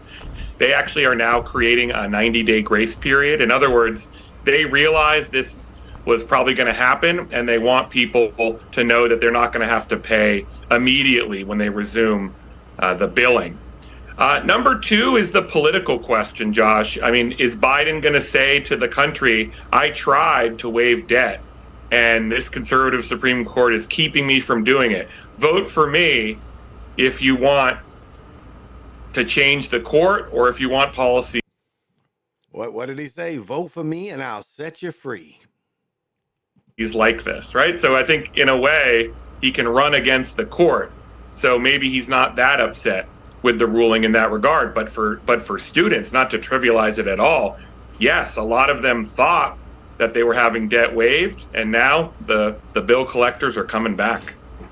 Is there a future where the court does revisit this plan, or at this point is it just gone? So great question. I mean, I think the ball is really in Congress's court, Josh. They could absolutely write a new bill that basically turns into law what Biden attempted to do.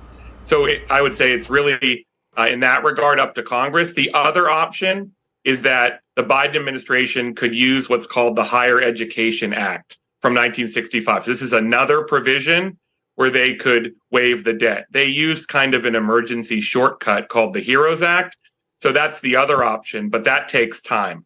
And for people who owe money on their loans, they're going to have bills come due before Biden would finalize that rule. Is there anything else that you want to add about the loan forgiveness plan before we move on to talking just a little bit more about affirmative action? Well, I guess my take on the loan forgiveness plan is that to me, it does illustrate our polarized society where these were things Congress used to always take care of, right? In some ways, we are living under government by judiciary because Congress is so gridlocked. Now we have a narrow Republican majority in the House, narrow Democratic majority in the Senate. So we're not going to see major laws get passed like something that would solve this issue. All right. So I do also. All right. They're boring as fuck. But just something to consider because, and as I said last night, affirmative action you shouldn't even care about because get trades. No, forget getting that. Get trades. You don't need to go to college. Spend your money on learning a trade. There are certain things that you can learn and do the rest of your life that you don't need to go to college for. Like one of my son's friends was at my party last night, and night before, and he just got his apprentice license, and so that's an option for some of you. You can just get your apprentice license and be an electrician or be a plumber.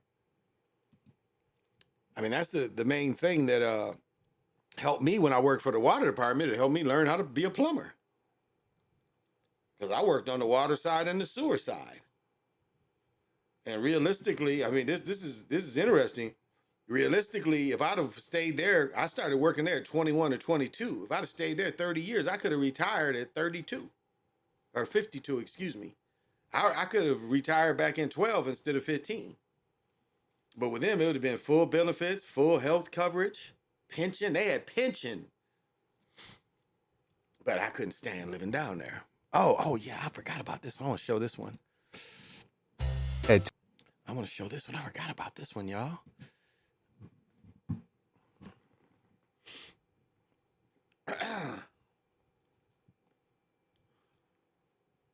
Commercials. Okay, here we go. This is quick, so let me stop it. And these are the Johnny Laws, but they'll show you what's going on. Oh.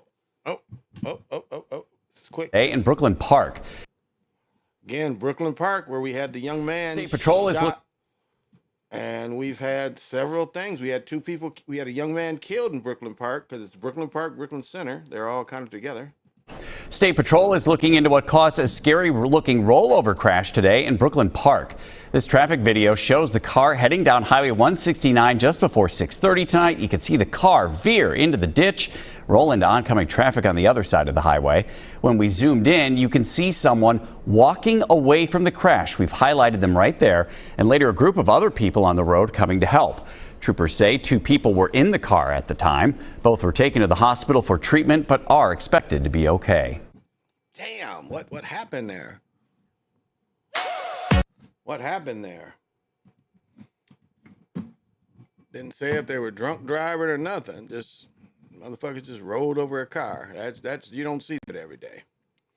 You don't see someone just out of control like that roll over in the car. So it doesn't say they were chasing him and everything.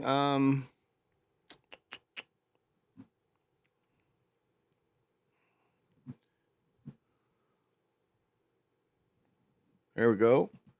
Another little short that happened here.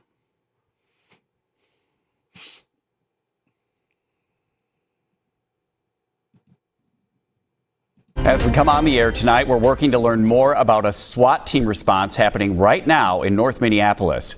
This is a live look at the scene. This is South.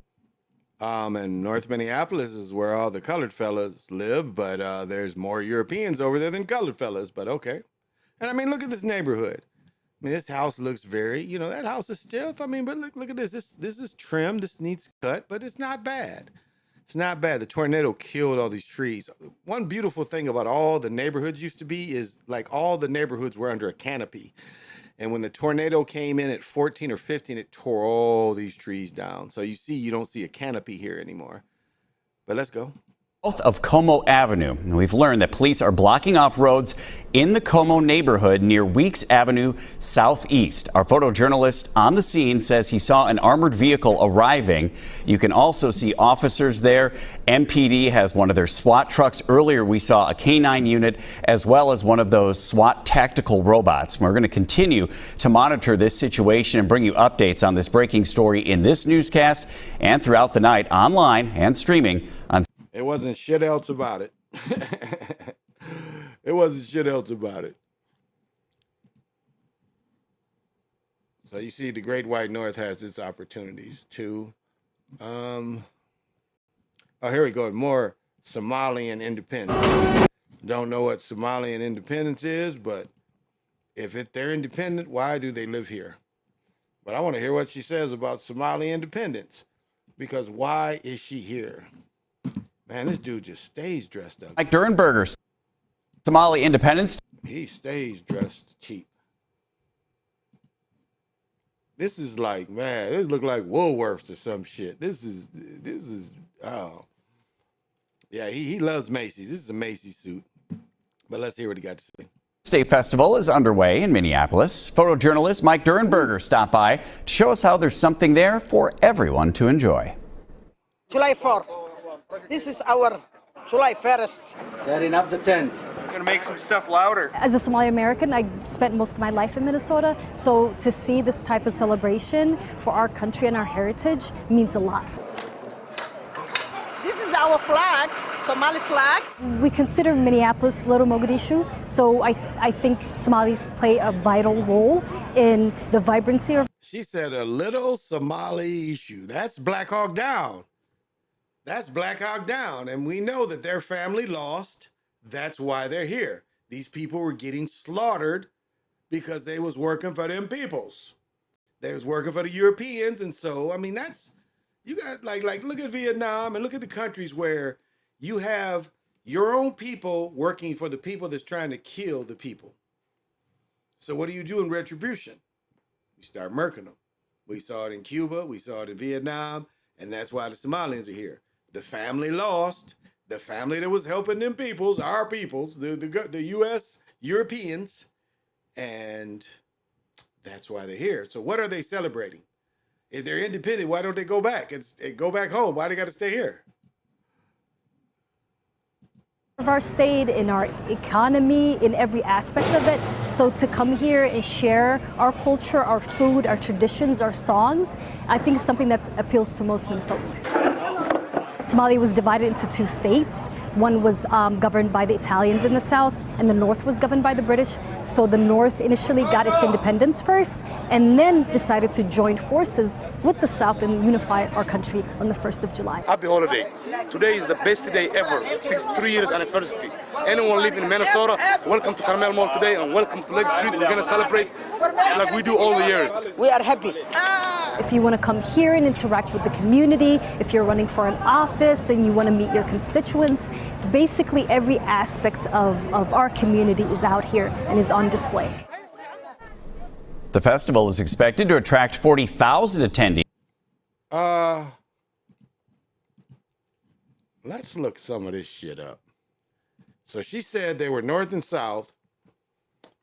Well, what's that got to do with Black Hawk Down? And what's that have to do with her family siding with Europeans? I believe it was that called the African Union.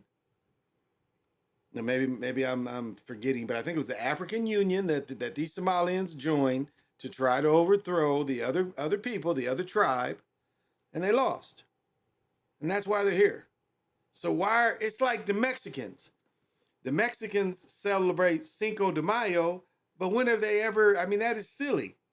They was conquered by Cortez, and then they was conquered by the Mexicans, and then they still didn't really have real independence. And it's like France.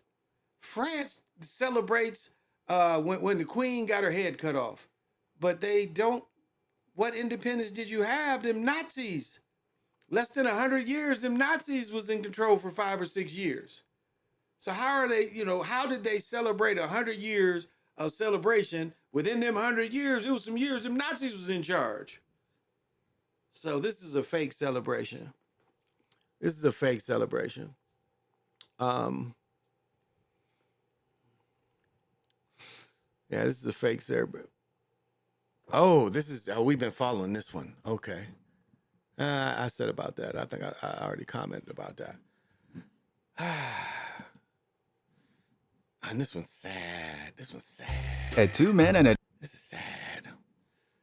I hate to bring sad stories, but sometimes stories are sad. This is a sad story here.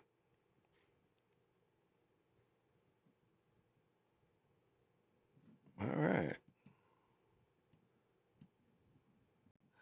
2 years ago, some friends of mine. All right, that's what we got to hear, Bucky. Tell us what's happening, Bucky. Today marks 1 year since the disappearance of a 6-year-old Northfield girl, and police are continuing their call for help from the public to find her. Elle Reagan was 6 years old when she went missing. Police say they started their investigation 1 year ago today when they discovered the body of her mother, Lisa Wade. Investigators say Wade died by suicide, but they suspect she was involved in her daughter's disappearance. The last time Elle was seen was weeks before Wade's body was found. Ground, water, and air searches have not turned up any evidence outside of their home. Northfield police are asking the public if they know anything to contact them.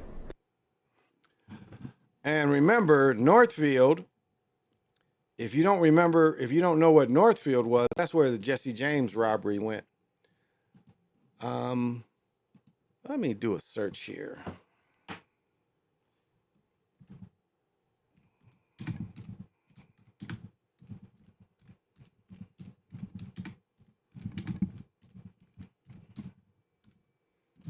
Let's see what that brings up. Okay, let's see what the propaganda says. I'm looking. I put in, why are Somalians in Minnesota?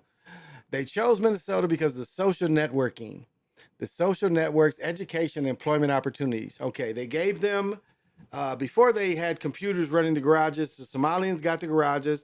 Before we had Lyft and Uber, the Somalians were given the cabs.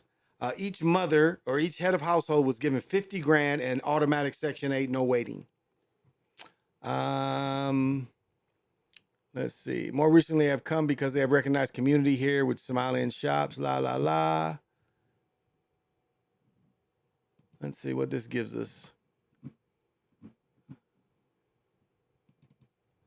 What does this give us?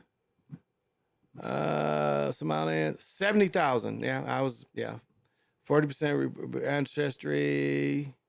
So most of them, only 70,000 in the country, 40% are here. Oh, and 84, some dude arrived here. Some stayed. Wait. Well, let's put this. Okay. In 1984, a student, it was years before the Civil War, forced hundreds of thousands of people to leave Somalia. Again, they lost. Their side lost. Somalians everywhere have to flee. No, only the people that lost and helped the United States. Those are the people who had to flee. Some stayed, were eventually displaced. Others, refugee camp in neighboring countries. Tens of thousands would eventually come here. According to the department, 13,000 came to Minnesota between 2005 2008. I think it's more than that here. Refugee arrives. The State Department works with blah, blah, blah, blah. See, this says nothing about Black House Down. When refugees arrive, they come with very little. They are given one-time federal grant of now they were given 50 grand. I got to find that, but they were given 50 grand for the first 5 years. They were given a one-time federal grant of 1,700. Come on, now, that doesn't even pay for your. But they're given automatic and federal money for things like housing, school, employment. Federal spend 4 million ain't 1,700. So they're not giving us the overthrow. They're not giving us the overthrow, and that they're really here because they work with the United States CIA. Yeah, this does not tell why. Maybe this one. No, that's still the same bullshit. Let's see. Let's see. Now in St. Paul, okay, let's see what they say in St. Paul. Blah, blah, blah. By 18, there are approximately 43,000 people. Yeah, my numbers found more closer. And approximately 94,000 altogether. Yeah, my number's closer to this. They immigrated here in the 80s. Other Somalians arrived, blah, blah, blah. Many of the arrivals moved through agencies.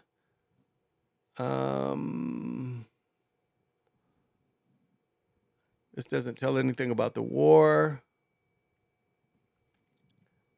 They gave the community $494 million. Are they accumulate? Oh, this is what they accumulated. No, I'm sorry. There's been doesn't tell anything about the war. And that's where Omar is part of them, but they've made Omar powerless. Doesn't say anything about the war. In Somalia, find unwelcomed. Where did it say anything about the war? Look at them. We see that everywhere. We see this everywhere. You know, they used to stick the flip phones in their hair, in their little thing right here, beebs. Stick the flip phones in there. Let's see. The state has 53,000 since 17. They don't tell why they're. This is interesting propaganda. They don't tell why they had to come here. The white irregular state might seem a surprising destination for this group. The traditionally white insular state might seem a surprising destination. Again, this state is not very populated, so they want anybody here for voting. The more people you have, the better voting rights you have. And it says nothing about why they really came here. So it's some bullshit. They're not telling why they came here. They're not telling why they came here. And it's all about Black Hawk Now. That's what it's about. They give you a little better history of why the Somalian population is here, which I don't really care. But that's why they're here.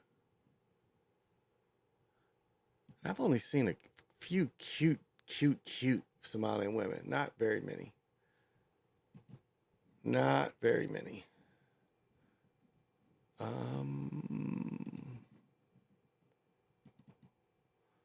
So I've been going. Oh, good. I'm almost up at 2 hours. I think I'm going to stop around 2 hours because I'm getting my ass up and play pickleball in the morning before the festivities, y'all.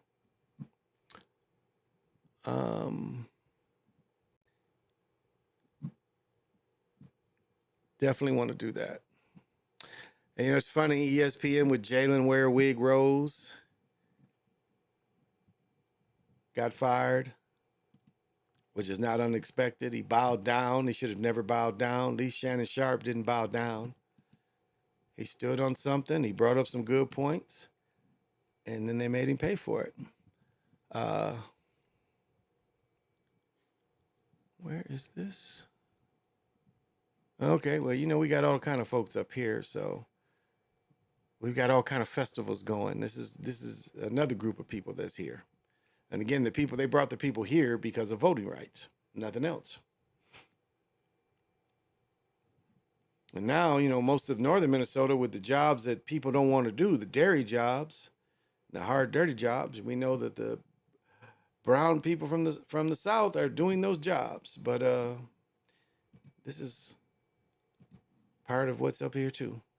Weekend, the Hmong International Freedom Festival is celebrating its 41st year of bringing communities from around the country to St. Paul. Sammy Selena. So the Hmong have been here for 41 years. Well, does that add up to Vietnam? Yeah, because Vietnam ended in 74, and they started bringing them here because let me give you a little history of what the Hmong were. Now, in Vietnam, the Montagnards, but the Hmong were a village or a community, a community of people that came from China and relocated in Vietnam. And they lived in the mountain areas. Now, if you look up pictures of Montagnards look like brothers. They are very dark, curly hair. But the Hmong work for the U.S. against the Vietnamese. And so, again, after the U.S. pulled out, remember, because the U.S. pulled out in 72. And despite the U.S. leaving the South Vietnam Army every bomb, bullet, tank, plane to win, people just got tired of killing their own people. They wasn't tricked anymore. And so, likewise, when the communists took over Vietnam, they started killing the traitors. And of course, Uncle Imbeciles, they started bringing them over here. And states like Minnesota want them for voting numbers. Even though I don't think there's any, like the Africans got a person in Congress pretty quick. Yeah, we don't see that for the Hmong. Is back with a look at the festivities today at Como Park Zoo. The Hmong International Freedom Festival has a few names. It's most well known as the Hmong Soccer Tournament. Mi Vang is the president for United Hmong Family, and she knows all of the festival's titles. I'm just really proud that St. Paulites, we get to be the home of the Hmong Olympics. So that's what they really call it, so yeah. Seriously, they have 6+ sports along with all of the food you can eat. This is the great Hmong get together instead of the great sweat together like the fair, and so this is our fair that we come to every year. Fu Yang is here with his family. Actually, I think people from all over the country that come. Fu Yang. What was that shot? Yeah, no niggas. No niggas here. Just Hmong. Like the Hmong don't have any niggas as boyfriends, and ain't very Europeans. Maybe.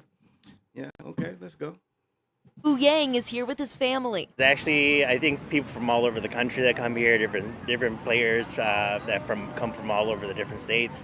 I think they call this the big dance for the Olympics or the Hmong Olympics, But no matter what sport you play, you're bound to find joy at the Hmong Olympics. Sammy Solina, KARE 11 News.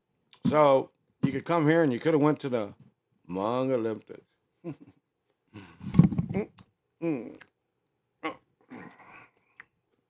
The Hmong Olympics. It's just silly shit after silly shit you can find.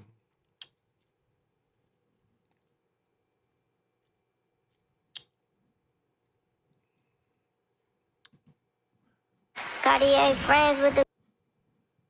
I think I followed this story. Let's trip off them.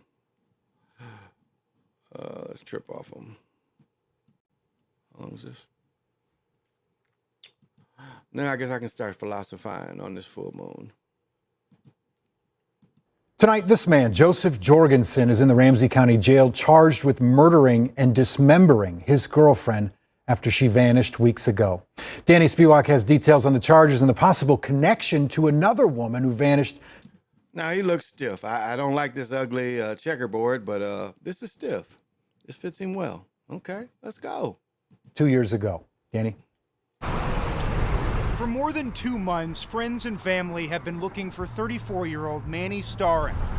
Prosecutors say she was last seen on surveillance video in late April outside of her apartment on the east side of St. Paul. We see her go into her apartment. According to a criminal complaint, that video showed her boyfriend, Joseph Jorgensen, grabbing and pushing her back into the apartment. She does not come out. Jorgensen is the only one that comes out of the unit, and Manny is never seen again. Prosecutors say they now believe Jorgensen dismembered her at the apartment and carried out her remains in various bags. But he remained on the loose until this week, when police went to his apartment in Maplewood to execute a search warrant. They encountered Jorgensen in the apartment where he started a fire, fought with officers, and attempted to disarm them. After arresting Jorgensen on arson and other charges, police then executed a search warrant at a storage unit in Woodbury. There, they say they found Manny Starren's remains, giving them enough evidence to bring a murder charge. But we also cannot fathom the pain that the family is feeling at this point. But we do hope that this investigation's result will bring them some level of solace. But St. Paul police say Jorgensen has a connection to a second missing woman in St. Paul, 33-year-old Fanta Zayovong. She was last seen 2 years ago, but nobody reported her missing until last month. She does have a connection with Jorgensen, and to put it bluntly, we're concerned for her safety also. St. Paul police say they're still working that investigation with the second missing woman. Wow. You're telling me that in 2 years, no one in the world wanted to know where that woman was. That is so sad. Shit, if I'm not where I'm supposed to be in an hour, a million motherfuckers is calling me. Like, where are you? Where's your old ass at? This weekend, the Mon International. And are you okay?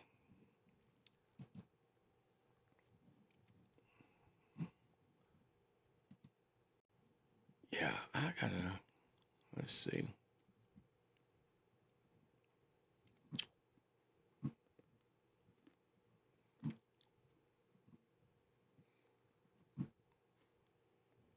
Here we go.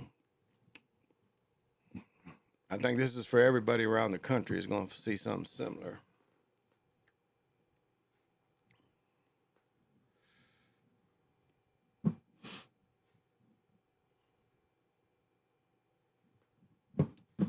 All right.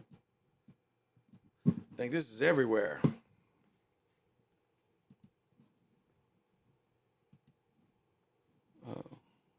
And dry month of June. Next, weather meteorologist Lisa Meadows is back with a look at June and our forecast for July. Lisa? When it comes to the month of June, we average just one day where we are at 90 degrees or higher. That's the average. Obviously, beating that out for the month of June, we had 9 days that we were at 90 degrees or higher. When it comes to the month of May, too, so we had 11 days so far. Average is 13 for the entire year. When it comes to the month of June, obviously above average. Look at all the red days on the board. We only had 4 days where we were actually cooler than average. We rounded out the entire month with 5 degrees warmer than average. And then obviously a very dry month as well. We had 21 days total with no precipitation, 1 full week where we didn't have any rain. And we didn't even make it to an inch when it comes to rainfall total in the Twin Cities for the entire month. That left us with over 3.5 inches below average precipitation-wise. No surprise that we did see issues when it came to the drought. Now, we did have a nice little wet weather system move through the last weekend of the month.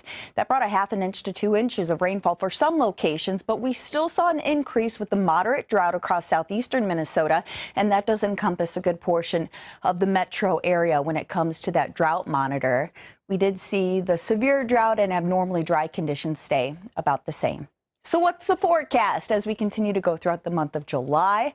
Well, as we look the 7th through the 11th, we are trending slightly wetter than average. Same deal as we continue to jump into the 9th through the 15th. Now, for the month, we average about 4 inches of precipitation. So hopefully adding in some more rain. The entire month outlook, though, kind of looking 50-50.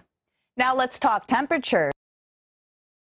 She's kind of thick, but she's wearing the magenta.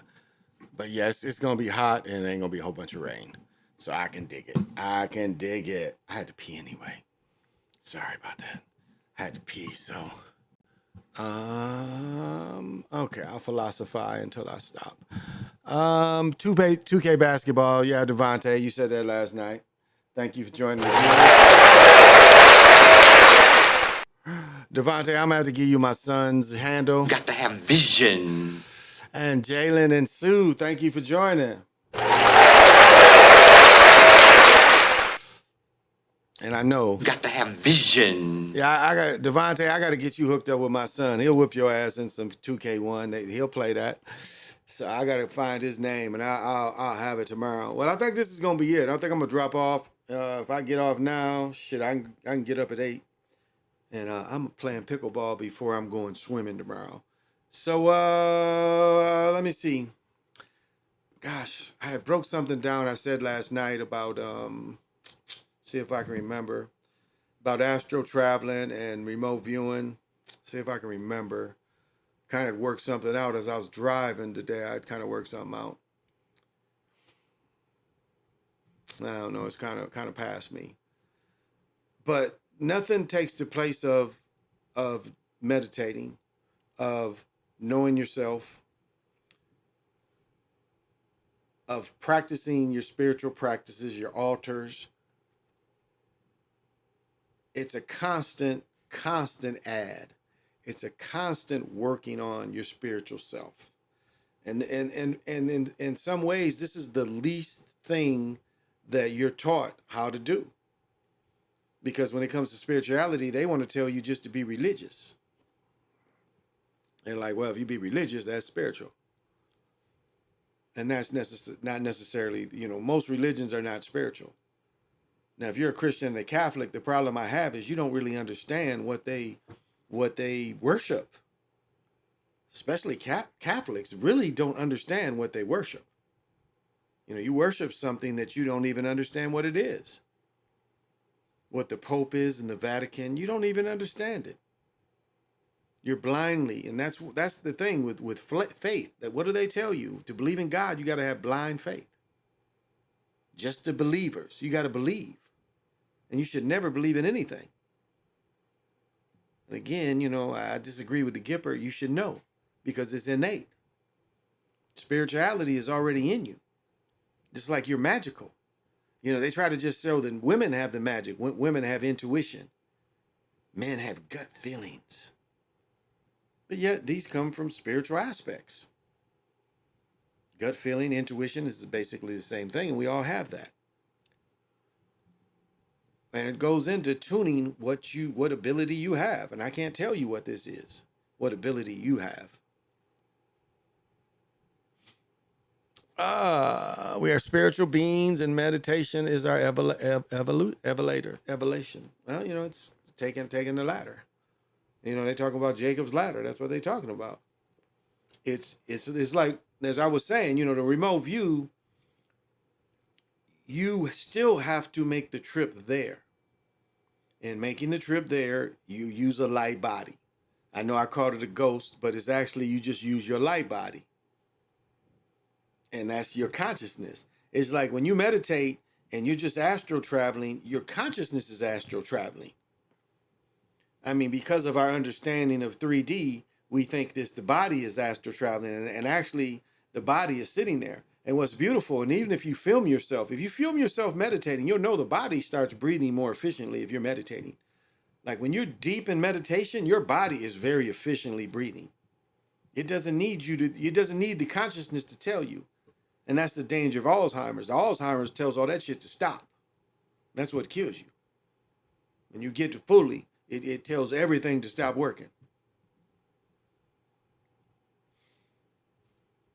And so your light body would still have to move through space to get to the place where it is. Again, there's no I dream of genie, just boom, you're there. It doesn't work that way. You still have to travel. And you travel in a light body and a consciousness. And again, you can be down the hallways and then that's your exit. Yeah, you could do it that way too. But most, no, I'm not even gonna say most, but some You don't even need the hallways to take your light body if you want a remote view. You can just go across the country, but in a light body. So I think I wasn't very clear on that. So you don't necessarily have to be a ghost, because ghost is dead, but you're a light body. But people don't really understand that consciousness is not the body. The body is in the consciousness. And that goes into the Atlantean lore of putting the crystalline man in a physical body, taking the crystal beings they found here and taking that crystal being and putting that crystal being or the crystal consciousness being into a body. And the Anunnaki story is the same way. You're taking consciousness. There are different colors of consciousness, of groups of conscious beings, and they're starting to capture these energy beings and forcing them into a body. That's the Anunnaki story, which is the same as the Atlantean story. When you talk about Lemuria, it says nothing about that, trying to change people. Lemuria talks about when everything got along. The animals could talk to you, the bugs could talk to you. The air sang songs, gave you music.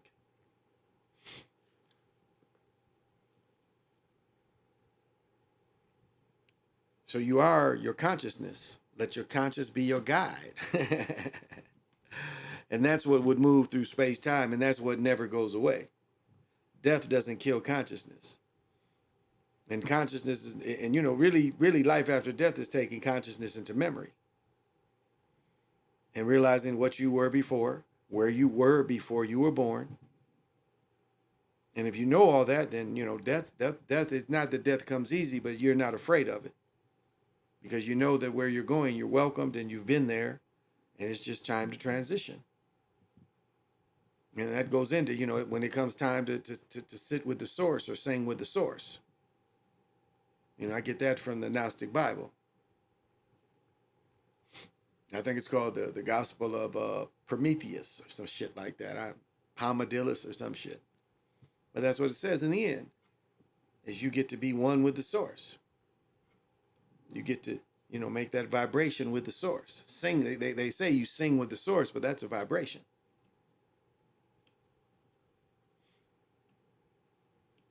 And you see that you are a being that is no time span. They want to make you a time span being here. The time is time, everybody, I need more time. You're getting older, the birthdays, you're getting older. That's all an illusion. Age and time are both illusions. You believe you're getting older, so you get older. As I said last night, I say most days is, the minute you're born is the minute you start to die. Growing up is dying. Isn't it? I mean, you can die any age, but you grow up to die. It's part of the dying process. You get bigger, then you die. So if you know this going in, what is it to be afraid of? So, raise your chakra. What is the gemstone of the day? Yes.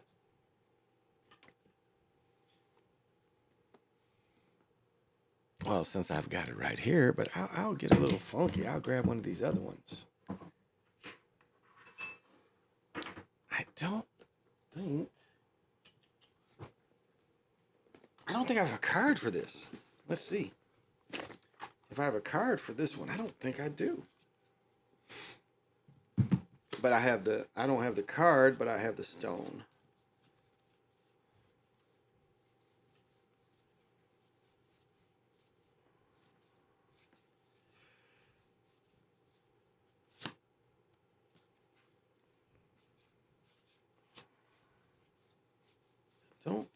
I don't think it's in here.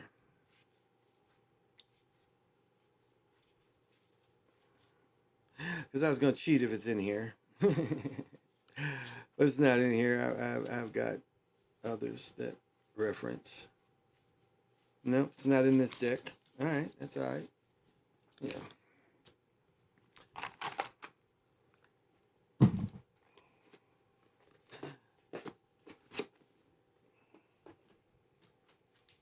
All right. The stone of the day. I need to find a little reference. And I'm using Melanie's book. She's an old lady now.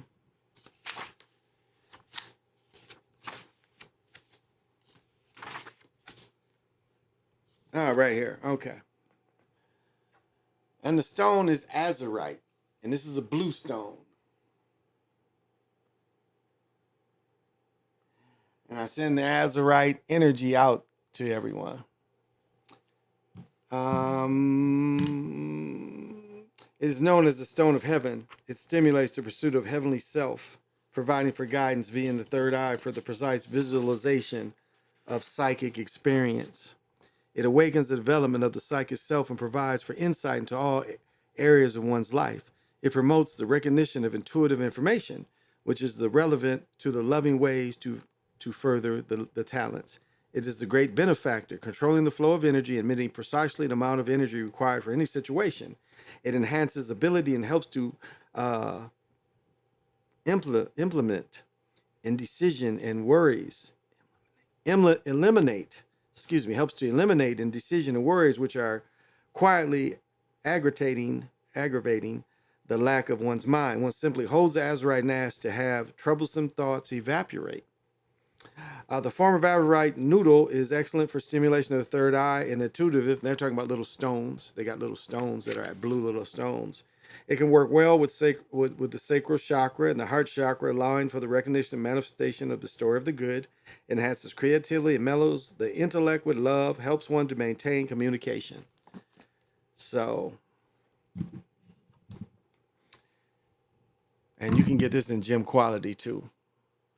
This is quite often in gem quality. Azurite is a cheap gem, but it's blue. And if you like blue, most of them are heavenly blue. So this is the energy I send out on this full moon.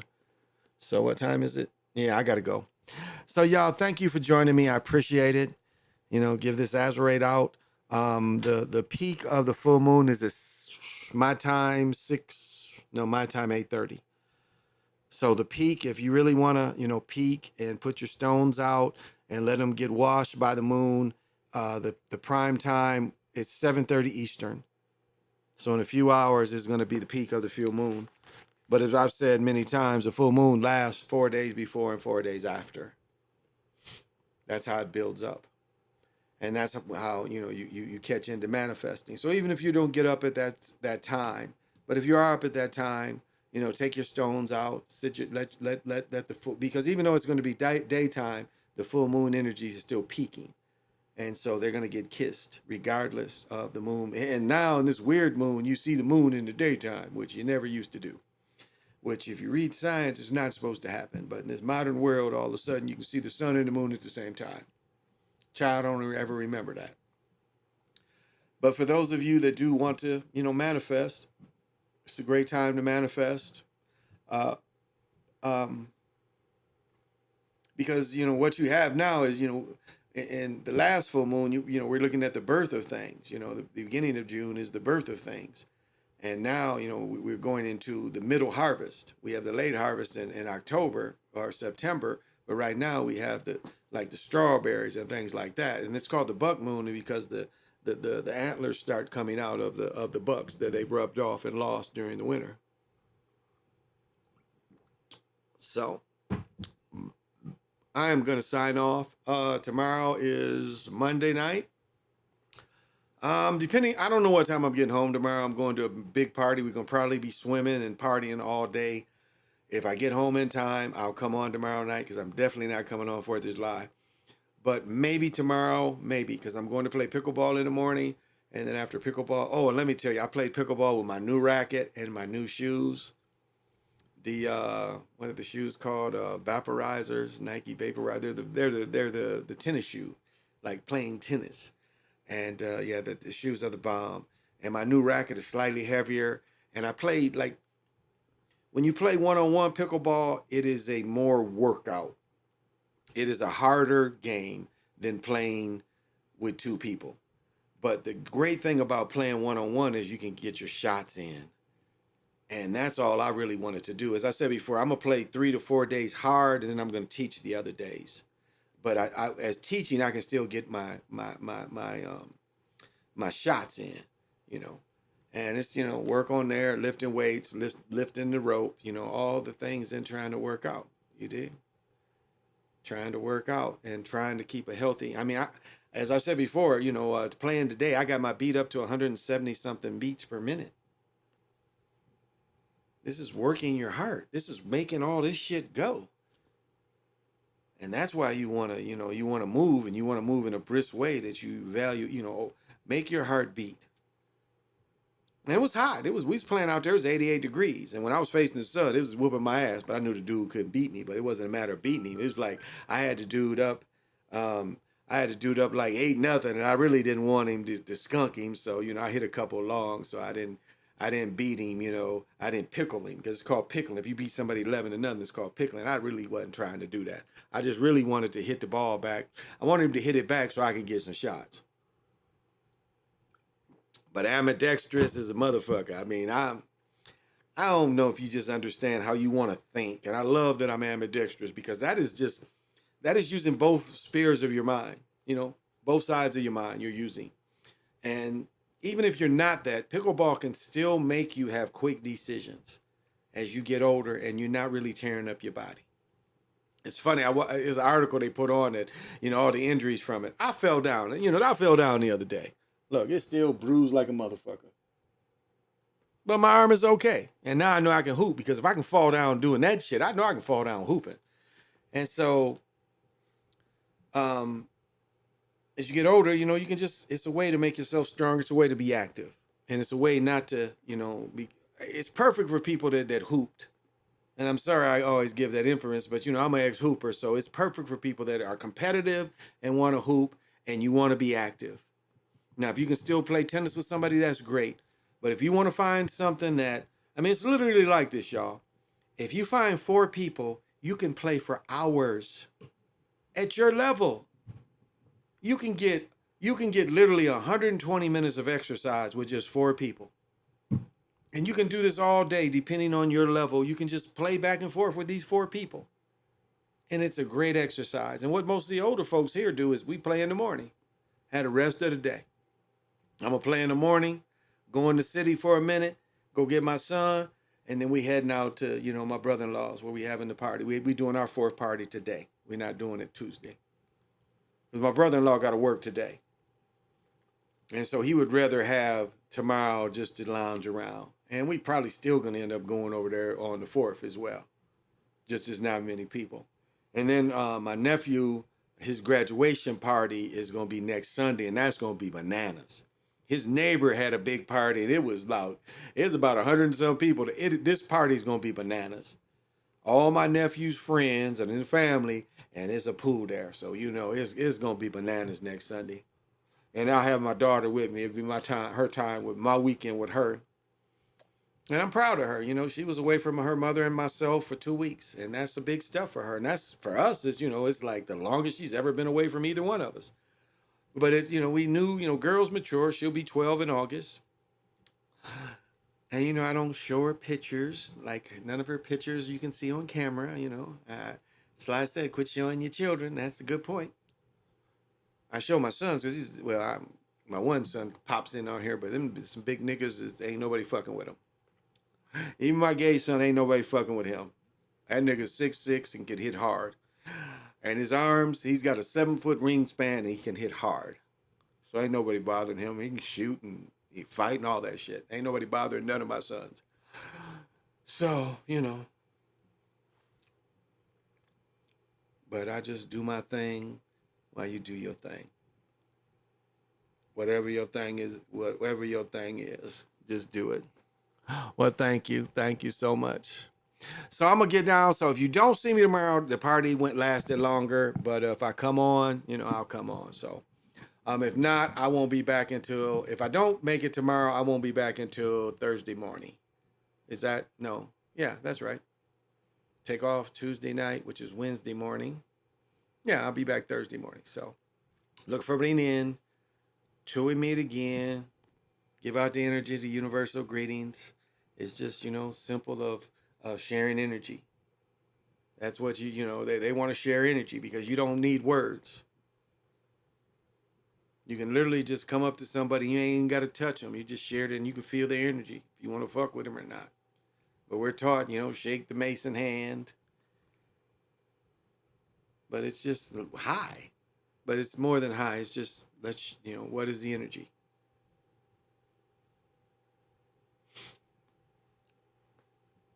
And, it's not like everybody you see you want to exchange energy with. That's of course, you don't. I'll agree with that. But there are kind people, and when you meet kind people, you can just share energy with kind people. How you doing? And so that's what I send this out on this full moon energy to all the people. How you doing? Thank you for listening to me. Thank you for coming and hanging on this late this morning. I appreciate it.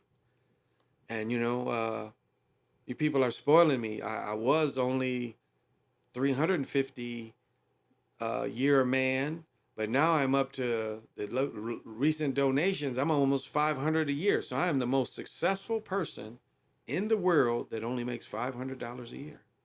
And that's because of you guys. And I appreciate that. I appreciate that. I don't ask for it. I don't beg for it. But the ones that donate, that is outstanding. And I do need to send y'all some stuff too. So B Brown, Sly, I'm sending Sly some stuff. So yeah. And I got to send Sean stuff down to, because I got his box. And I don't know. I'm bad about sending shit. But I got all this shit. I got his shit all boxed up and ready to send. So got to get in touch. Got to do that. So I'm sorry I haven't. So this has been the Chocolate Mountain Show. I've been your host, Big Pontiac. And definitely till we meet again, say less.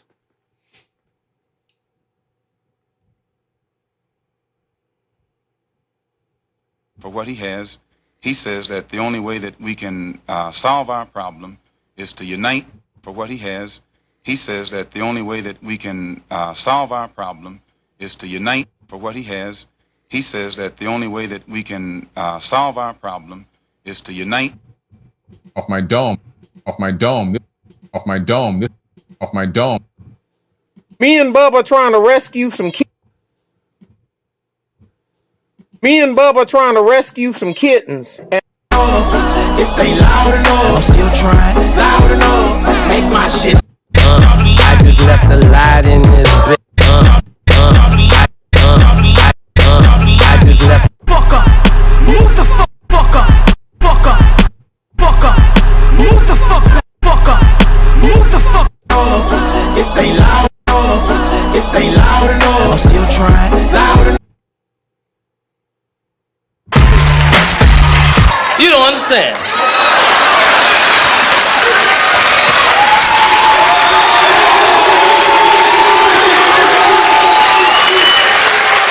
I ain't scared of you motherfuckers. Cooling out, just being cool, like I am, chilling. Yes, he destroy black boys. If you destroy him as a boy, he'll never become a man. Yes, he destroy black boys. If you destroy him as a boy, he'll never become a man. Yes, he destroy black boys. If you destroy him as a boy, he'll never become a man. Joe feet.